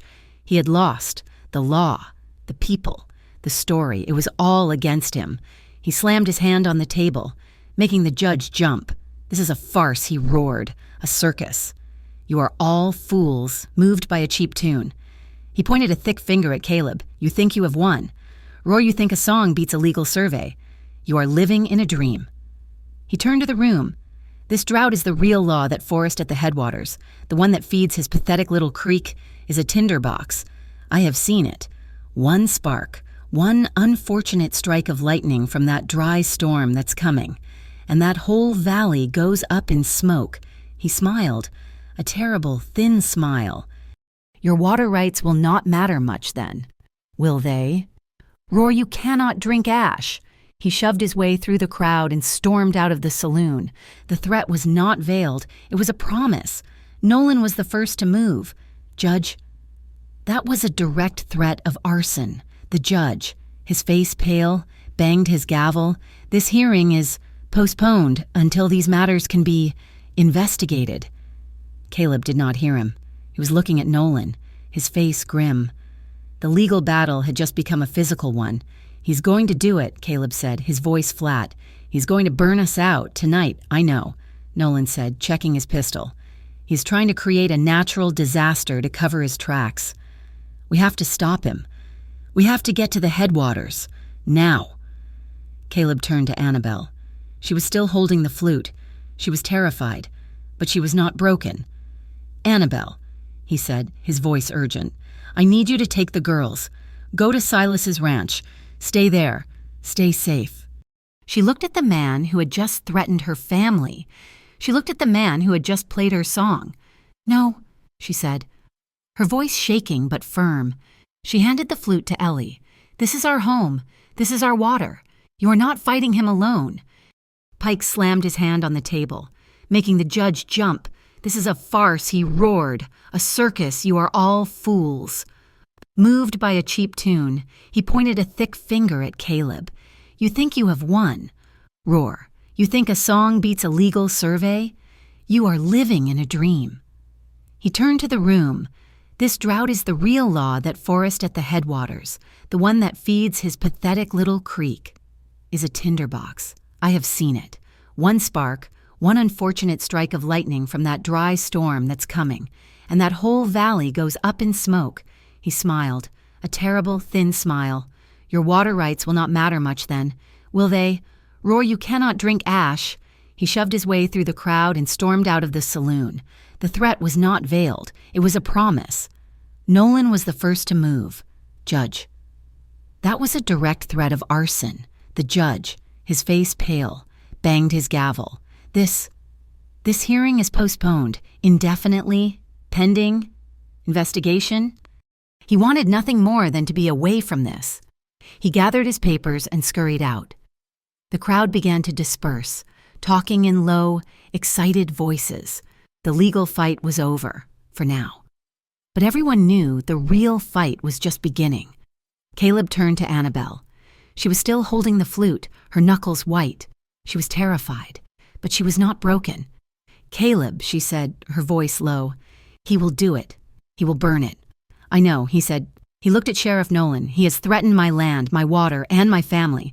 Caleb said, his voice steady. The law has postponed. I will not. He will be watching us. Caleb, Nolan said, his face grim. He will wait until the storm hits. He will use the lightning as his cover. Then we will be watching him, Caleb said. He turned to Silas and two other ranchers who had stepped forward. My ranch, tonight, bring shovels, bring water, bring rifles. He looked at Annabelle. This was the moment. I am taking you and the girls to Silas's place. You will be safe there. Annabelle looked at the men, at the fear in the room, and at the new, hard resolve in her husband's eyes. She nodded. Yes. She looked down at her daughters, but we are not hiding. She looked back at Caleb, her eyes the same clear blue he remembered, but now tempered with a new, hard steel. We will go. We will get the other women. We will not let him burn our home. Caleb nodded, a swell of pride so fierce it almost choked him. He had his wife back. He led his family out of the saloon, out into the yellow, storm-heavy air, to prepare for a different kind of war. The night did not fall. It was ripped away by a sky that turned a sick, pulsating orange. The dry storm that Harlan Pike had predicted, that he had been waiting for, arrived with a vengeance. It came without a drop of rain. Jagged spears of lightning, purple and white, struck the high ridge at the headwaters of the valley. One strike, then another. Caleb, standing on his porch with Nolan and Silas, saw it happen. The high, dry pines, stressed from a full summer of drought, did not just ignite, they exploded. A crown of fire, magnificent and terrifying, bloomed on the ridge. That is it, Nolan said, his voice grim, grabbing his rifle. He will be up there. He will not have to do anything, Silas said, his voice shaking as he pointed. The wind, it is shifting. It is blowing south. toward us. As if summoned by the old man's words, the wind howled, a hot, dry gust that smelled of pine and ancient dust. It picked up the new fire and threw it down the slope. A wall of flame, 20 feet high, began to move. It is too fast, Caleb said, his gut cold. That is not just lightning. He is helping it. He turned to Annabelle, who was standing in the doorway, her face pale but set. The girls, Ellie and June, were behind her, clutching the flute and the locket, their keys. Annabelle, you have to take them. Go to the creek bed, the low one, by the rocks. Stay in the water. Go now. She looked at the fire, then at him. The heat was already a physical presence, a blast furnace wind. The women are at the well, she said, her voice steady, cutting through the roar. We are filling every bucket. The house. We can save the house. The barn. The house does not matter, Caleb yelled. It matters to me. She yelled back, and in her eyes, he saw the flash of the woman who had played the flute, the woman who had built this home with him. I just got it back. She would not be moved. This was her stand. 2. Then stay low, he shouted. The smoke will kill you before the fire does. Teach them, Ellie June. Like we did in the storm. Stay low to the ground. Listen to your mother. The girls nodded, their small faces streaked with soot, their eyes wide with terror, but also with a strange, terrible resolve. They were Roar children. They were not breaking. Silas, you and the other men, get the horses. Get the stock into the south pasture. It is already burned out. It will be safe there. Go, Caleb commanded. The men scattered, their orders clear. Nolan, you and I, we go up, Caleb said, grabbing an axe and a wet sack. We have to get him, and we have to try to turn it. They ran, plunging into the trees at the edge of the property, angling up the slope, away from the main fire but toward the headwaters, toward the source. The smoke was a physical wall. It clawed at their lungs, a toxic, resinous fog that made every breath an agony. They moved by instinct, their eyes streaming, their hearts pounding. The roar of the fire was everywhere, a deafening, angry god. They broke through a line of trees into a small clearing, and they saw him. Harlan Pike was not alone. He had his 2 men, Jed and the other, the one who had followed Caleb to Montana. But they were not fighting the fire. They were feeding it. Pike was pouring a stream of clear liquid from a large tin onto a pile of dry brush. The liquid caught, exploding in a whoosh of blue flame that instantly became a yellow-orange inferno. It was his moonshine, his illicit alcohol, used as an accelerant. Pike Nolan bellowed, his voice cracking. You are under arrest for arson, for attempted murder. Pike spun around. His face, illuminated by the hell he was creating, was a mask of ecstatic madness. He was not a land baron now. He was a demon. It is too late, Sheriff, he laughed. Throwing the empty tin into the flames, the land is cleansing itself. A new start, and I will own the ashes. He drew his pistol. His men did the same. This is where you die. Roar Pike screamed over the fire. You and your ghost wife and your brats, he fired. The shot went wide, the bullet thunking into a pine tree. Caleb and Nolan dove for cover, behind a granite boulder. They were pinned. The fire was on one side, Pike's men on the other, and the wind was driving the flames, a huge, roaring wave of fire. Straight for them. We are trapped, Nolan yelled.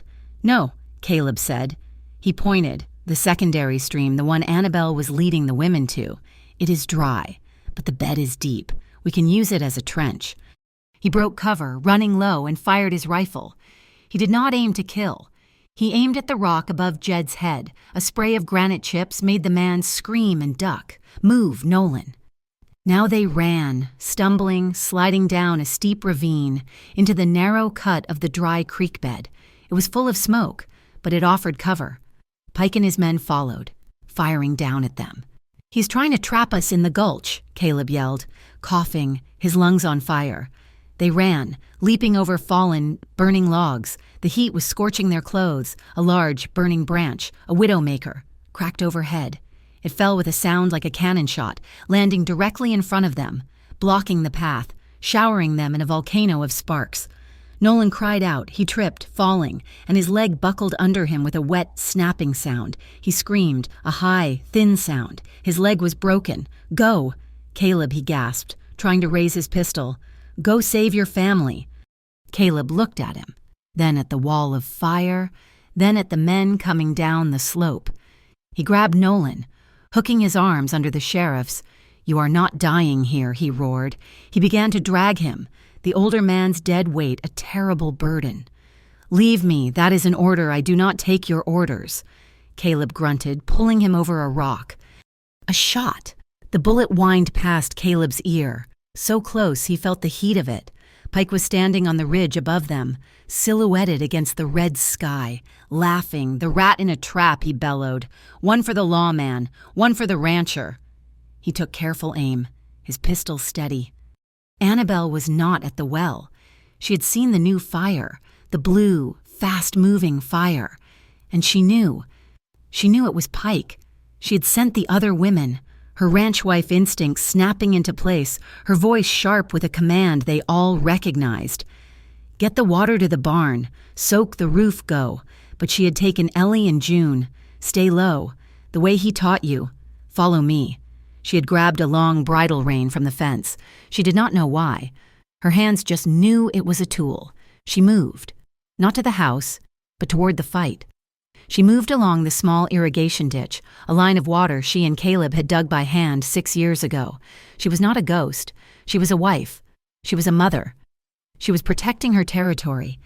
And as she ran, the smoke and the heat and the shouting, it all began to make a terrible, perfect sense. The sound of the cracking, falling branch, the scream of a man in pain, the smell of burning. It was not Montana. It was the morning star. It all came back. Not as a dream, as a memory. The jolt, the splintering wood, the heat, the paddle wheel, turning, churning, pulling them under. Her holding onto a piece of railing, a man, his face gone, trying to pull her baby from her arms. No, not a baby. She did not have a baby. She was looking for Caleb. He had gone to check the luggage. She remembered the promise. I will meet you on the porch, my love, always. I will come back. She remembered the sign. Heart, mine, you. She had survived. She had been found. She had been lost. And she had children. She looked at Ellie and June, crawling beside her. My God, she whispered, the tears cutting clean lines through the soot on her face. My babies. She'd been pregnant. She'd been pregnant when the ship went down. She'd lost Caleb and she had lost her mind. And she had given birth to them alone in that wilderness. The fire did not break her. It forged her. She heard Pike's laugh, the rat in a trap. She burst through the smoke, onto the ridge above the gulch, just as Pike was taking aim at her husband. No, she screamed. Pike spun, startled. He saw her. He saw the children. Well, he sneered. The whole family, come to die. Caleb looked up. He saw her. Annabelle no get back Pike. His plan ruined, his madness complete, saw his last, desperate chance.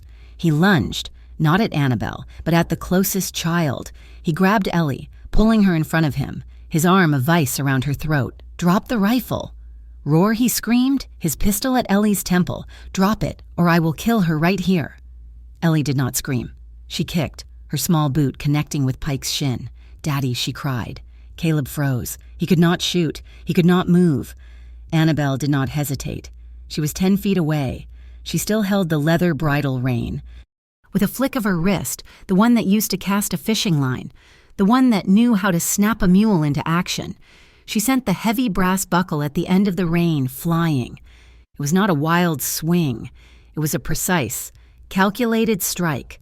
The buckle caught Pike square on the wrist of his gun hand. He roared in pain, his fingers spasming, the pistol firing harmlessly into the sky. He released Ellie, clutching his broken wrist. Ellie scrambled away to her mother. Caleb was already moving. He was not a rancher. He was not a husband. He was an avalanche. He came up the side of the gulch in 3 bounds. He did not use his rifle. He hit Harlan Pike with his shoulder, a blow that lifted the bigger man off his feet. They went down together, rolling, a tangle of limbs. Pike was strong, his madness giving him strength. He reached for Caleb's eyes. Caleb did not fight. He ended it. He slammed his fist into Pike's jaw. Once, twice, a third time. The sound was wet and final. Pike went limp. Caleb was on his knees, his chest heaving, his body screaming, covered in Pike's blood and his own. Silas and the other ranchers, drawn by the shots, arrived, their rifles ready. They saw it all. They saw Pike, unconscious. They saw Nolan, his leg shattered. They saw Annabelle, her arm around her 2 children. And they saw Caleb, rising, victorious from the smoke. And then, as if a switch had been thrown, the world changed. A single fat drop of water hit the hot stone by Caleb's hand. It hissed, then another and another. The wind, which had been a hot, dry roar, suddenly died. The air became still, and the heavens opened, a deluge, a cold, cleansing, impossible rain. It was not a storm. It was a blessing. It fell on the fire, on the men, on the ranch. The roar of the flames was replaced by a billion hissing sounds. The smoke, which had been black and orange, turned white. Steam rose from the trees, thick and clean. Caleb stood up. He walked to Annabelle. The smoke, the smell of pine and fire, was all around them. But it was different now. It was not the smell of destruction. It was not the smell of a nightmare. It was the smell of home. He stood in front of his wife and his children. He was covered in mud and blood. "Wait, I am sorry," he whispered, his voice broken. I could not fix the flute." Annabelle laughed. It was a sob. It was a miracle. It was the sound he had not heard in 5 years. She stepped into him, her arms going around his neck, her face pressing into his smoky, wet shirt. "It does not matter," she whispered, her memory and her present all one. "You came back." The ranchers, their faces grim, hauled the unconscious Pike to his feet. Nolan, wincing, pulled out a pair of handcuffs. "It is over," Nolan said, snapping the cuffs onto Pike's wrist. "We have him. We have the proof. We have the witnesses. It is over." Caleb held his family, the rain washing the ash and the blood from them all, the smell of wet wood smoke rising around them like a benediction. The rain fell. It was a deluge, a cleansing, a miracle. It turned the roar of the fire into a million hissing whispers. Steam rose from the blackened trees, a thick white fog that smelled of ash and pine and wet earth. The night sky, which had been a terrifying, bloody orange, was now just dark, veiled by the blessed clouds. Silas and the other ranchers, their faces grim and streaked with soot, moved with a quiet efficiency. They had Harlan Pike, his hands cuffed, his unconscious body slung over his own horse. They had Sheriff Nolan, his face pale with pain, but his eyes clear. They had fashioned a quick splint for his leg. "We will take them to town," Caleb, Silas said, his voice low. "We will get the doctor for Nolan. We will put this trash in the jail. We will stand witness, all of us. You go home. Go to your family." Caleb nodded, his throat too tight with gratitude and exhaustion to speak. He watched them go, a small, weary procession that disappeared into the rain and steam. He was alone, not alone. He was standing in the mud, the rain plastering his smoke-scorched shirt to his skin, and he was not alone. Annabelle was standing 10 feet away, her arms wrapped around Ellie and June. The girls were not crying. They were watching him, their eyes, so like hers, wide in the gloom. He took a step toward them. It was a terrifying sight, covered in mud, in soot, his knuckles bloody. Annabelle did not flinch. She took a step toward him. They met in the middle. He did not touch her. He did not know how. He had just fought for her. He had just killed for her, or come close to it. He was a different man than the one who had left Montana. "The house," she whispered, her voice a raw, broken thing. It is safe," he said. "You saved it. Your women saved it." He looked toward the cabin. The wet shingled roof was gleaming in the dark. The barn was still standing. The fire had been stopped at the irrigation ditch. Her ditch. She began to shiver. The adrenaline was leaving her, and the cold, wet night was setting in.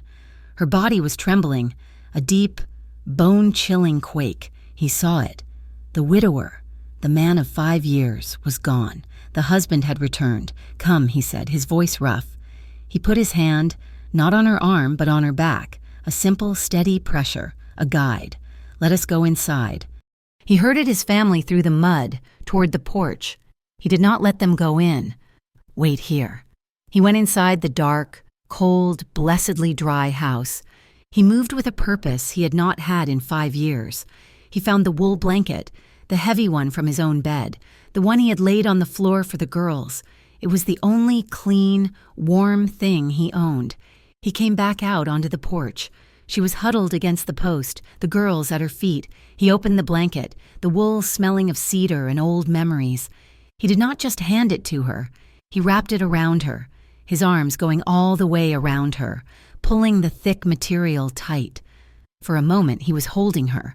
He could feel the smallness of her, the violent trembling. He could smell her hair, a scent of rain and smoke. She did not pull away. She leaned into the warmth. She leaned into him. Her head, for just a second, rested against his chest. He heard her take a shaky, shuddering breath. He kept his hands on the blanket, on her shoulders, holding her steady. They stood like that for a full minute, the rain drumming on the porch roof, the world washed clean around them. Ellie, her voice small, broke the silence. "Daddy." He had not heard the word in the daylight, only in the terror of the fire. He looked down. Ellie and June were standing at his knees, looking up at him. He released Annabelle, letting his hands fall. He crouched down, the way he had at the gate, a lifetime ago. He was on their level. "I am here," he said, his voice thick. Ellie did not hesitate. She launched herself at him, her small arms locking around his neck, her wet, sooty face pressing into his. "You came," she cried. "You saved us, June." The quiet one was right behind her. She did not make a sound. She just burrowed into his side, her small hand gripping his bloody shirt, holding on as if she would never let go. "Daddy," she whispered, the word a secret, a confirmation. He closed his eyes, a pain and a joy so profound it was almost unbearable. He wrapped his arms around them, his 2 daughters, his children, and he held them. He held his family. He felt a hand on his shoulder. He looked up. Annabelle was standing over them. The blanket was clutched at her throat, her other hand extended.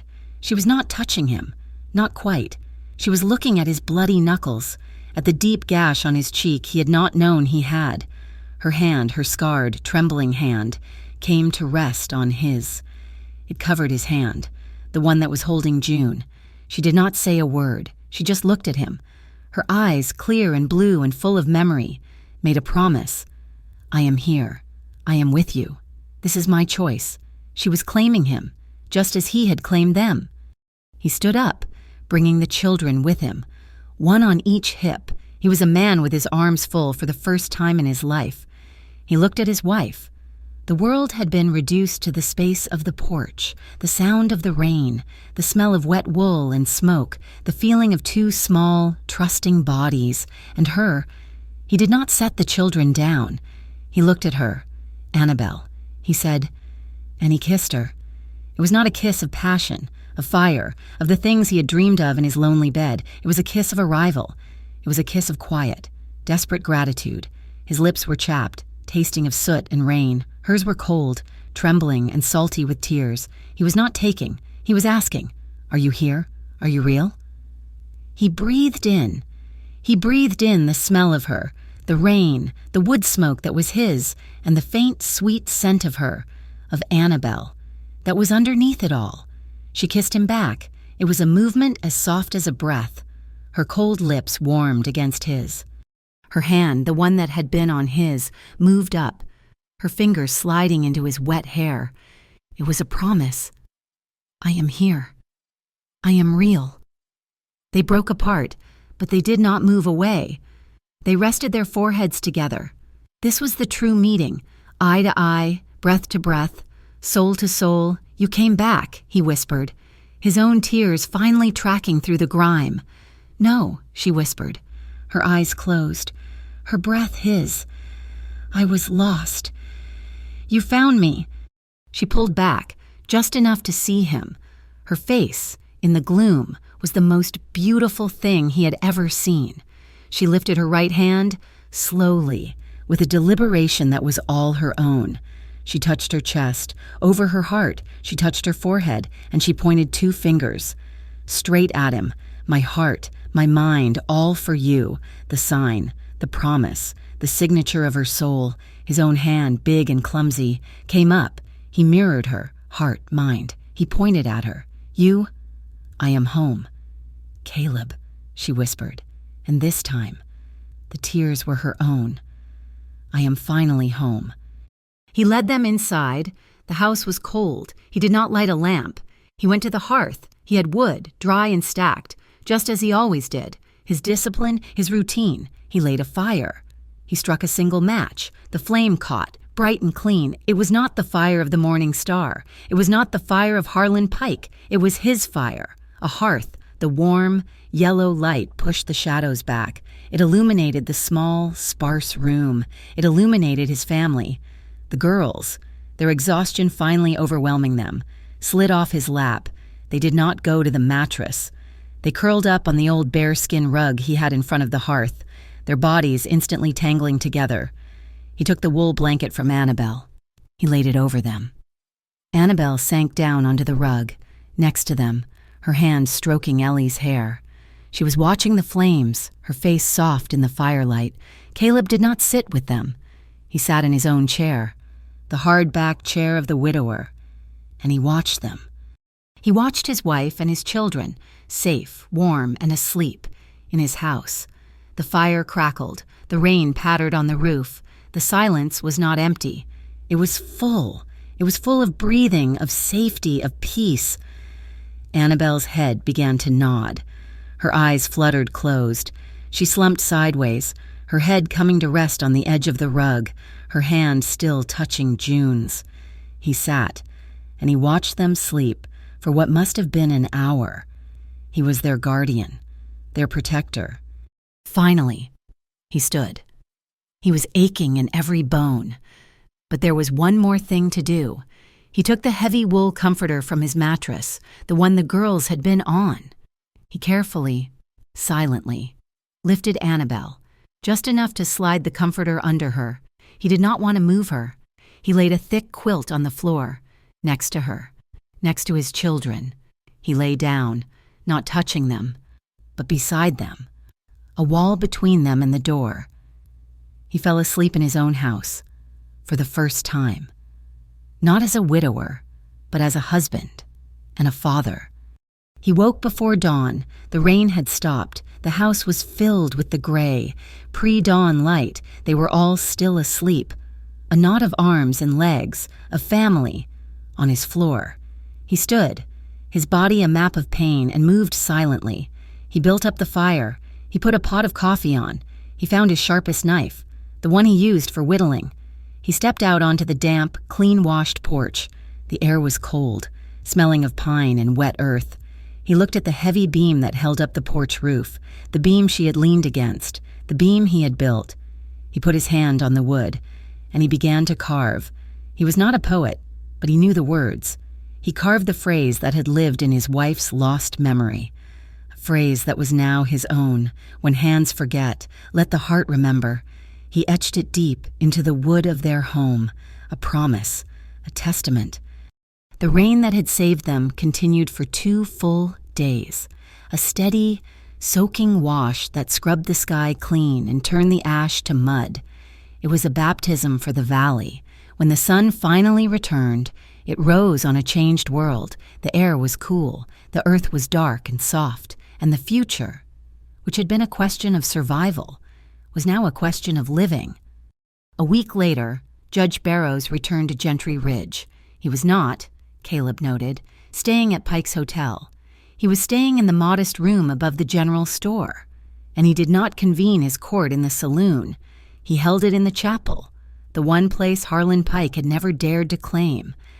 It was standing room only. The entire valley, it seemed, had come.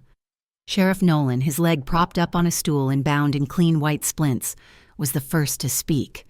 He laid out the evidence with a clear, calm precision. He described the accelerant, the blue flames, the cans of Pike's own distilled spirits. He described the threat in the saloon. Then Silas Croft was called. He and the other ranchers who had been there, one by one, stood and swore to what they saw. They described finding Pike, his face bloody from Caleb's justice, his broken wrist bound by a leather rein. They described the dead men, Pike's men, who were not dead, but tied to their saddles and waiting for the sheriff, having been subdued by the other ranchers. Then, a surprise. Sheriff Nolan had sent a telegraph. A written, sworn deposition had arrived from Hollow Brook, Montana. It was from Nurse Ruth Bagley. She told of the woman she had called Anna, of the burns, of the head trauma, of the nightmares of a burning wheel. She told of the Millers. She told of a good woman, lost to the world, who had been hidden by circumstance. Finally, Nolan called his last witness, Reverend Hightower, an old man, thin as a rail, with a shock of white hair, stood up from the back pew. He was the circuit preacher, the one who had not been seen in town for months. "Reverend," Nolan said, "do you recognize this man?" He pointed to Caleb. "I do," the preacher said, his voice surprisingly strong. "I know Caleb Rohr." "And do you recognize this woman?" He gestured to Annabelle, who sat in the front row, her hands holding Ellie's and June's. The preacher smiled, a kind, gentle smile. "I do indeed. I married them. Right here, in this very chapel, 6 years ago. On the 1st of June, it was a beautiful day. She wore wildflowers in her hair." Annabelle, who had no memory of the event, looked at Caleb, and a tear tracked down her cheek. It was not a tear of sorrow. It was a tear of acceptance. It was true. And, "Do you have the records?" Reverend Judge Barrows asked, his voice quiet. "I do, Your Honor," the preacher said. He pulled a thick, worn leather ledger from his satchel. "The Gentry Ridge Register, the original. It was in my saddlebag the day of the fire at Caleb's house 2 years ago." He opened the book, and there, in black ink, was Caleb Rohr and Annabelle Shaw, their marriage, their legal, binding, unbreakable life. Pike, who was present, his arm in a sling and his face a mask of bruises, said nothing. There was nothing to say. Judge Barrow's ruling was swift. Harlan Pike was found guilty of arson, attempted murder, and conspiracy to defraud the county. His claims on the Rohr land were not just dismissed, they were expunged. He was sentenced to 30 years of hard labor at the territorial prison. He was taken away in chains, and no one in the valley ever saw him again. The change in the town was almost as sudden as the rain. The shadow of Pike was gone. The next day, Silas Croft posted a petition on the door of the general store. It was a petition to the territorial government demanding that the headwaters of Gentry Creek and the forest around it be designated as protected community land, never to be owned or diverted by one man. Caleb was the first to sign. Annabelle was the second, her hand sure as she wrote Annabelle Rohr. The entire valley signed it. The fear was broken. Caleb returned to his land. He returned to his home. The work was immense. The fire had been stopped, but it had left a scar, a black, ugly wound on the edge of his property. The new rain had also, perversely, revealed new problems, washing out a section of fence. But he was not alone. He spent the first day not rebuilding, but building. He found the best, straightest piece of pine in his woodpile. He spent the morning planing it, sanding it, painting it white, and then, in dark green letters, the color of the dress she had worn in the saloon. He painted. He hung it over the porch, over the carving he had made. It read, "Welcome home, Annabelle, Ellie, and June." Annabelle saw it, and for the first time, she did not wait for him. She walked up to him there on the porch, stood on her toes, and kissed him. A real, solid, "I am the woman of this house" kiss, right in the middle of the day. Life fell into a new rhythm. It was not the rhythm of solitude. It was the messy, chaotic, beautiful rhythm of a family. The ranch, which had been a place of memory, became a place of work. Annabelle, it turned out, was a natural leader. Her memory of the morning star was complete, a sharp-edged, terrible thing she only spoke of to Caleb in the dark. But her memory of the 5 years after was a fog, and her memory of the life before was a series of echoes. She did not remember recipes, but her hands, as she had said, remembered. She would stand in the kitchen confused, and then her hands would just move, grabbing flour, salt, yeast. She found the small, withered apple trees at the edge of the property, the ones Caleb had neglected. She took charge. These are a disgrace. Caleb, she said, her hands on her hips, They survived, he said, baffled. Surviving is not living, she said. And she began. She pruned, she weeded, she organized the harvest of the few hard, sour apples that remained. Ellie, bold and curious, became her shadow, her chief apple taster, her hands perpetually sticky with flour. June, the quiet one, the observer, gravitated to Caleb. She would follow him as he rebuilt the fences, her face serious. He showed her the roar hitch, the knot he had taught Ellie in the storm. "This is how we hold things together," he told her. She practiced for an hour, her small fingers working the stiff new rope until her knots were as tight and perfect as his own. She became his fence inspector, walking the line, checking his work. The house, once silent, was now filled with noise, the sound of Ellie chasing the chickens, the sound of June humming the 3-note tune from the flute, which was no longer broken, but fixed and sitting on the mantel, the sound of laughter, a sound Caleb had not realized he had missed, like water in a desert. They ate simple suppers. They ate around the table, the one that had only seated one, now it seated 4. It was not all perfect. The healing of a mind was not as simple as the mending of a fence. There were days. One afternoon, Annabelle was trying to light the stove. The wood was damp. It smoked, filling the kitchen. Caleb came in. "Here, let me—" "No," she snapped, her voice sharp. She turned on him, her eyes wide with a sudden, frustrating panic. I cannot remember. I cannot remember how you like your coffee. I cannot remember. I cannot remember my own mother's face. I cannot remember how to light a simple fire." She sat at the table, her head in her hands, her shoulders shaking. Caleb, the old Caleb, would have fixed the fire. He would have left her alone. The new Caleb, the husband, did not. He went to her. He knelt in front of her, just as he had at the gate. He did not touch her. He just waited. "I do not care how I like my coffee," he said, his voice low. "I just care that you are here to drink it with me." She looked up, her face a mess of tears and frustration. "The fog," she whispered. "It comes back. I am still lost in there, sometimes. Then we will be lost together," he said. He took her hand, the scarred one. "You are not the woman I married. Annabelle, that woman is gone. She died on the Morning Star.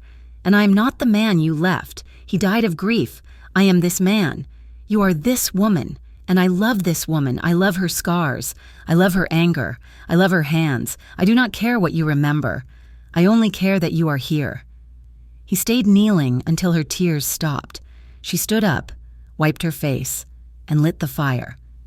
The next week, he took the girls to the south pasture. He had his horse, and he had 2 small ponies he had bought at the auction.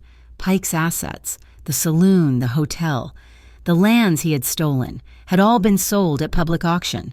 The money, by order of the judge, was put into a town fund, a fund to build a real school, a real hospital, and to maintain the new community headwaters that were now written into the town charter. The Red Dog Saloon was bought by Silas Croft, who promptly declared it would be the new town meeting hall. The era of Pike was officially over. "All right," Caleb said, lifting Ellie onto the smaller pony. "You are going to learn to ride." "I already know," Ellie said, grabbing the reins. "You know how to sit," Caleb said. "You do not know how to ride." He showed her how to hold the reins, how to use her legs. "Now, walk." Ellie, impatient, kicked the pony. The pony, startled, hopped, and Ellie, unbalanced, tumbled right off into the soft mud. She was not hurt, but her pride was... She lay there, stunned, and then her face crumpled. Caleb did not rush to her. He just stood, his arms crossed. You fell. He said, I fell, she wailed, tears of anger in her eyes. So he said, so, get me. I am muddy. The horse is waiting, he said. Annabelle, who was watching with June from the fence, started to move. Caleb, she is... Caleb held up a hand. He did not take his eyes off his daughter. You are a roar, he said, his voice not unkind, but firm. We get muddy, we get thrown, and we get back on. You are stronger than you think. Ellie. Now, get up. Ellie's wail hitched. She looked at her father. She looked at the horse. She looked at her muddy hands. She stood up. She wiped her nose on her sleeve. She grabbed the reins. I am getting back on, she announced to the sky. She did. And she rode. Caleb looked at Annabelle, and he smiled, and his wife, his new, strong, beautiful wife, smiled back. The ranch was being rebuilt. The land healed. The rains that had broken the drought had been a true blessing, washing the ash into the soil, turning the scarred black hills green again by the time the aspens on the high ridges turned to gold. Autumn came to Gentry Ridge not as a time of scarcity, but as a time of celebration. The town, free from the shadow of Harlan Pike and his legal thievery, had come together. They had rebuilt the Roar fences, not as a favor but as a community. The harvest, though diminished by the drought, was a shared bounty. They held a festival, the first Gentry Ridge Autumn Fair. It was held in the new town meeting hall, the one that had been the Red Dog's saloon. It had been scrubbed clean of its whiskey-soaked past, and now it smelled of apple pies and fresh-sawn pine. Caleb was there, and he was not on the edge, watching, and he was in the center, his sleeves rolled up, tending a massive, bubbling pot of beans over an open fire. It was his father's recipe, and he had made enough for the entire town. He was no longer the hollowed-out widower. He was Caleb Roar, a man of his community, a man with a family. He watched them, his family. Ellie and June, in clean calico dresses, were a whirl of motion, their feet flying as they danced in a circle with the other ranch children. They were laughing, a sound that was now as common in his house as the wind. They were not the pale, terrified ghosts who had appeared at his gate. They were just girls, loud and bright and safe. And he watched Annabelle. She was standing near the fiddler, Silas's nephew, who was playing a fast, joyful tune. She was not dancing. She was holding the flute, the one he had mended. The fiddler stopped, wiping his brow. That is all I know. Folks Annabelle, in the sudden silence, stepped forward. I know one, she said, her voice clear. The room quieted. She lifted the flute. She'd been practicing. The tune she played was not fast, it was slow, a melody that felt like the land itself. It was the tune she had plucked from the edges of her broken memory. Our song, the one that had brought her back. She played it clean and true, a melody of evening, of coming home. It was Evening at Gentry. Caleb stopped stirring the beans. He watched his wife, her eyes closed, her scarred fingers moving with an old, familiar grace. She was giving her gift, not just to him, but to all of them. She was no longer just a survivor. She was Annabelle.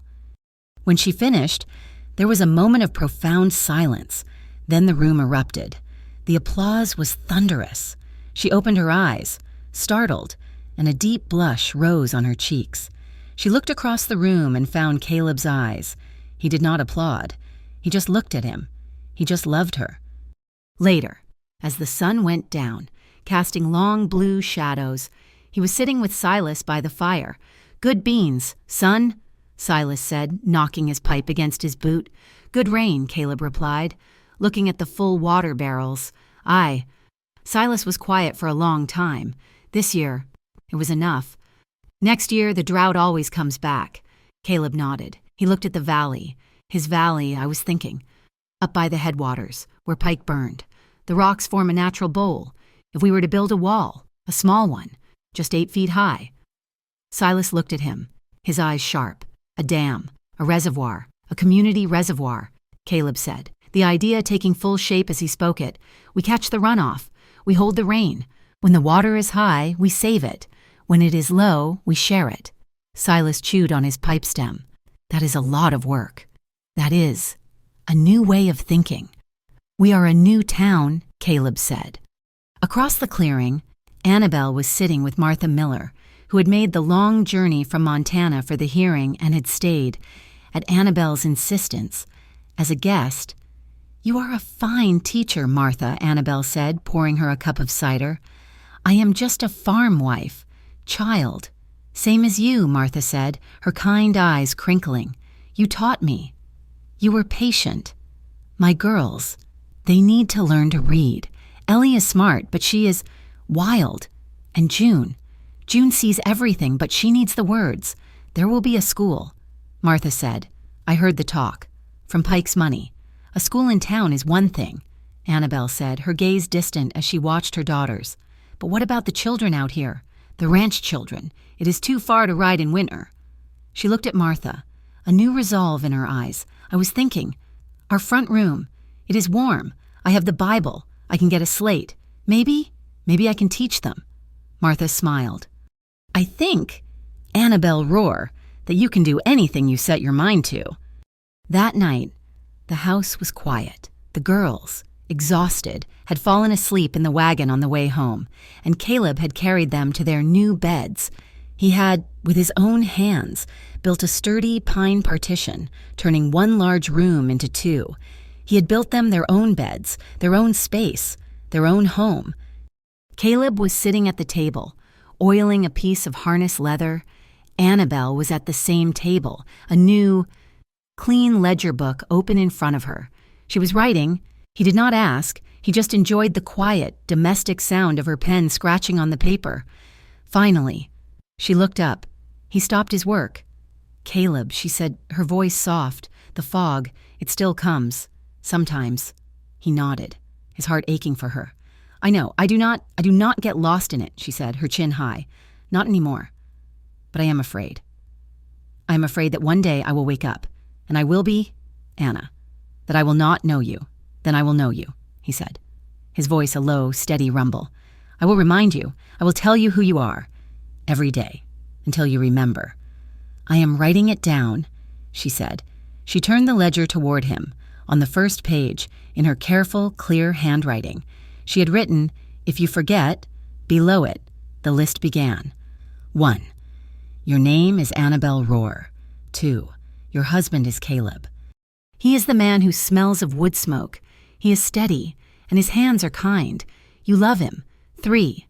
Your daughters are Ellie and June. They are your heart. Ellie is brave. June is wise. 4.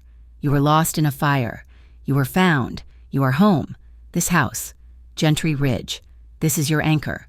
5. You can play the flute. You can tie the roar hitch. You are stronger than you think. 6.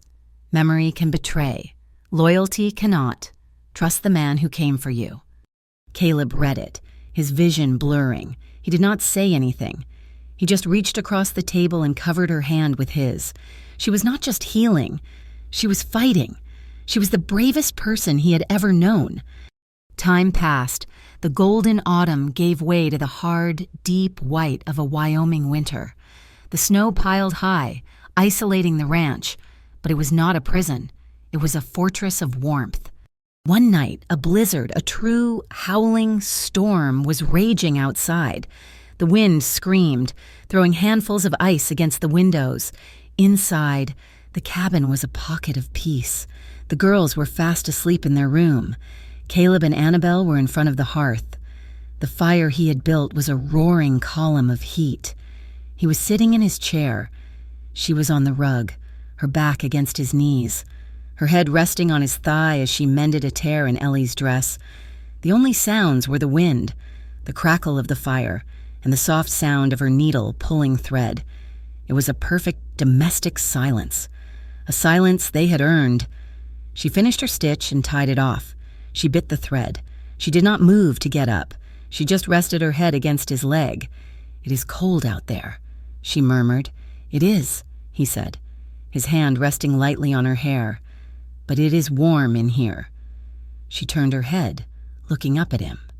Her face, in the firelight, was soft, her eyes full of a quiet, steady knowledge. He had been patient. He'd given her a full autumn. He'd given her time to be Annabelle, to be a mother, to be the mistress of her own house. He'd not been a husband, not in the truest sense. He had been her partner, her protector.